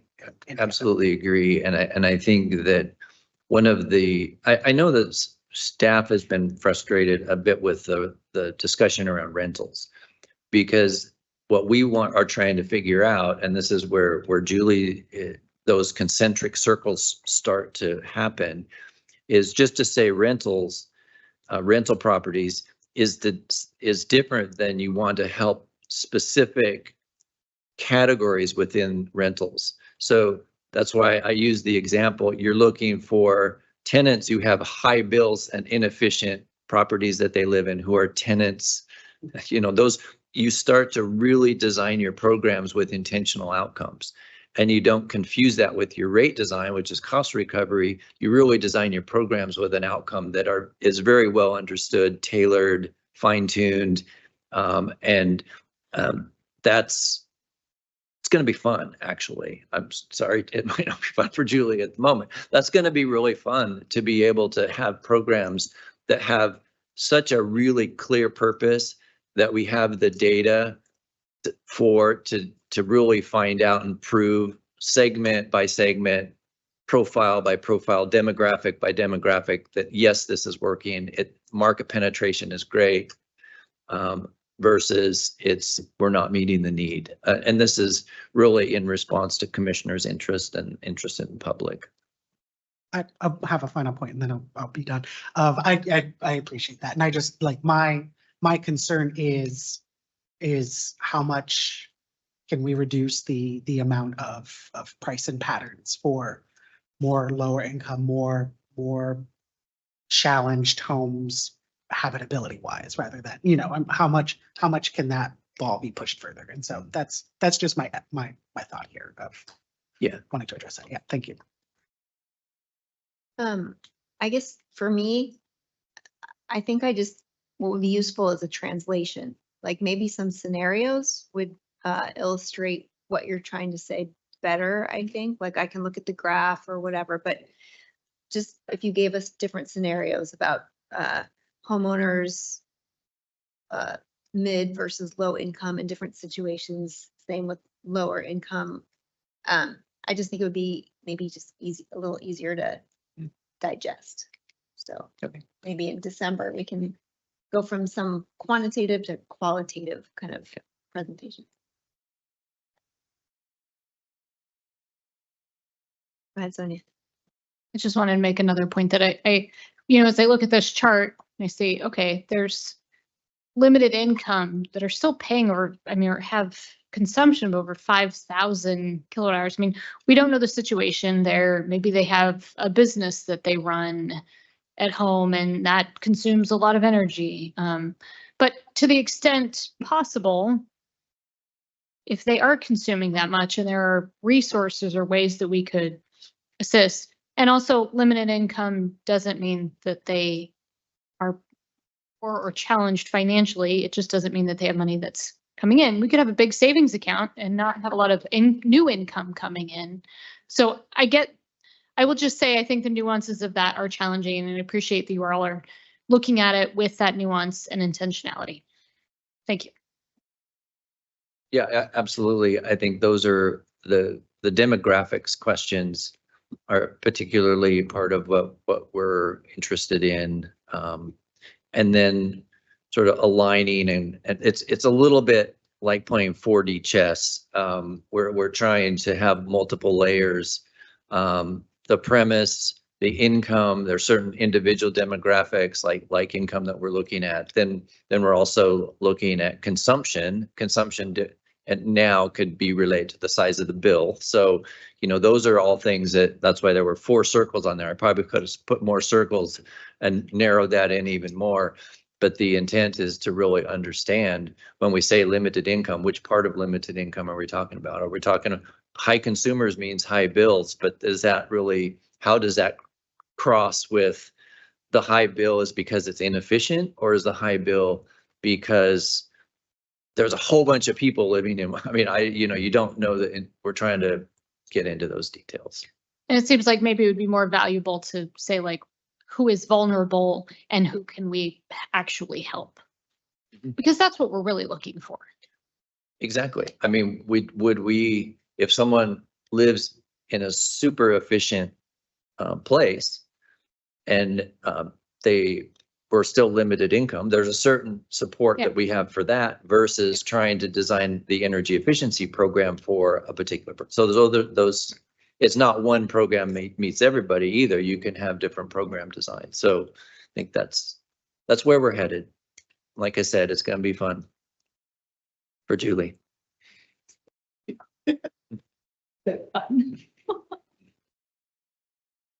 Great. Did you get what you needed? We got more than what we needed. Great. All right. Well, Thank you. Thank you, Commissioner Morris, for all that stuff. Specific. All right. Well, we are winding up here. Agenda item 13, future board agendas. This does seem pretty fluid. Got some things to incorporate. I will make a note that I will be remoting into the October meeting. I'll be at a conference, so I'll turn over certain duties to Assistant General Manager Hart while she's present, and then I'll be able to support remotely as needed. That's just one note, and then we do have the safety fair, safety expo, September 11th. All of you are, as always, invited to that. And so those are just a few of the comments I'll make, but things are pretty fluid, and now we will start to work with Deidre on incorporating some of the general manager processes. And there is no work session on September 16th, correct? There is not. You were so efficient today that Deidre did not. Oh, she's back there. Yeah, she did not need to spill over either into rate design discussions or to a September work session. Just have a question, noting that none of the GM recruitment process is in any of the agendas. What's going to give? Because I'm looking at, are we going to kick off recurring things? Or are we going to just have extended meetings, or have you haven't figured that out yet? Oh, I haven't figured it out yet, but just to answer your question directly, I would tend to probably prioritize the emerging, the goals. Recurring items can, in many cases, be handled through correspondence. This group of commissioners is particularly good about reading the 400-page background materials. Not all boards are like that, so probably some of the recurring items would be maybe lowest on the priority. Open for questions, certainly comments, discussion as needed. Then there's certain emerging issues, goals related things like we talked about program design, where we're at with that. So those, some of the things that we would highlight in the quarterly report or with specific discussions, those would be a little bit higher priority than recurring items. Thank you.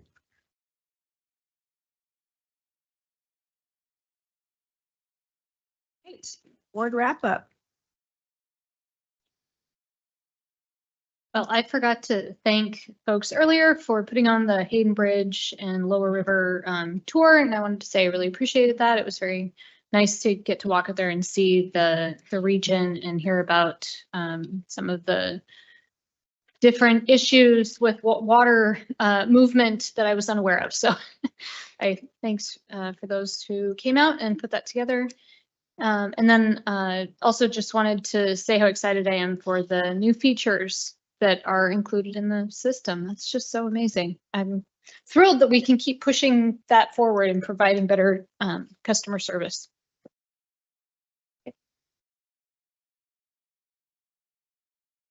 Just want to take a brief moment to acknowledge and thank staff who responded to our questions for this board meeting. We had 8 hours to do that. And so just thank you. I know there was a holiday, there was a whole weekend part of that. So I really wanted to say just my thanks of the responses.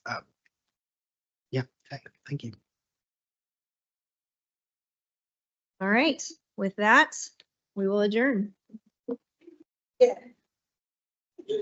How'd she do on time?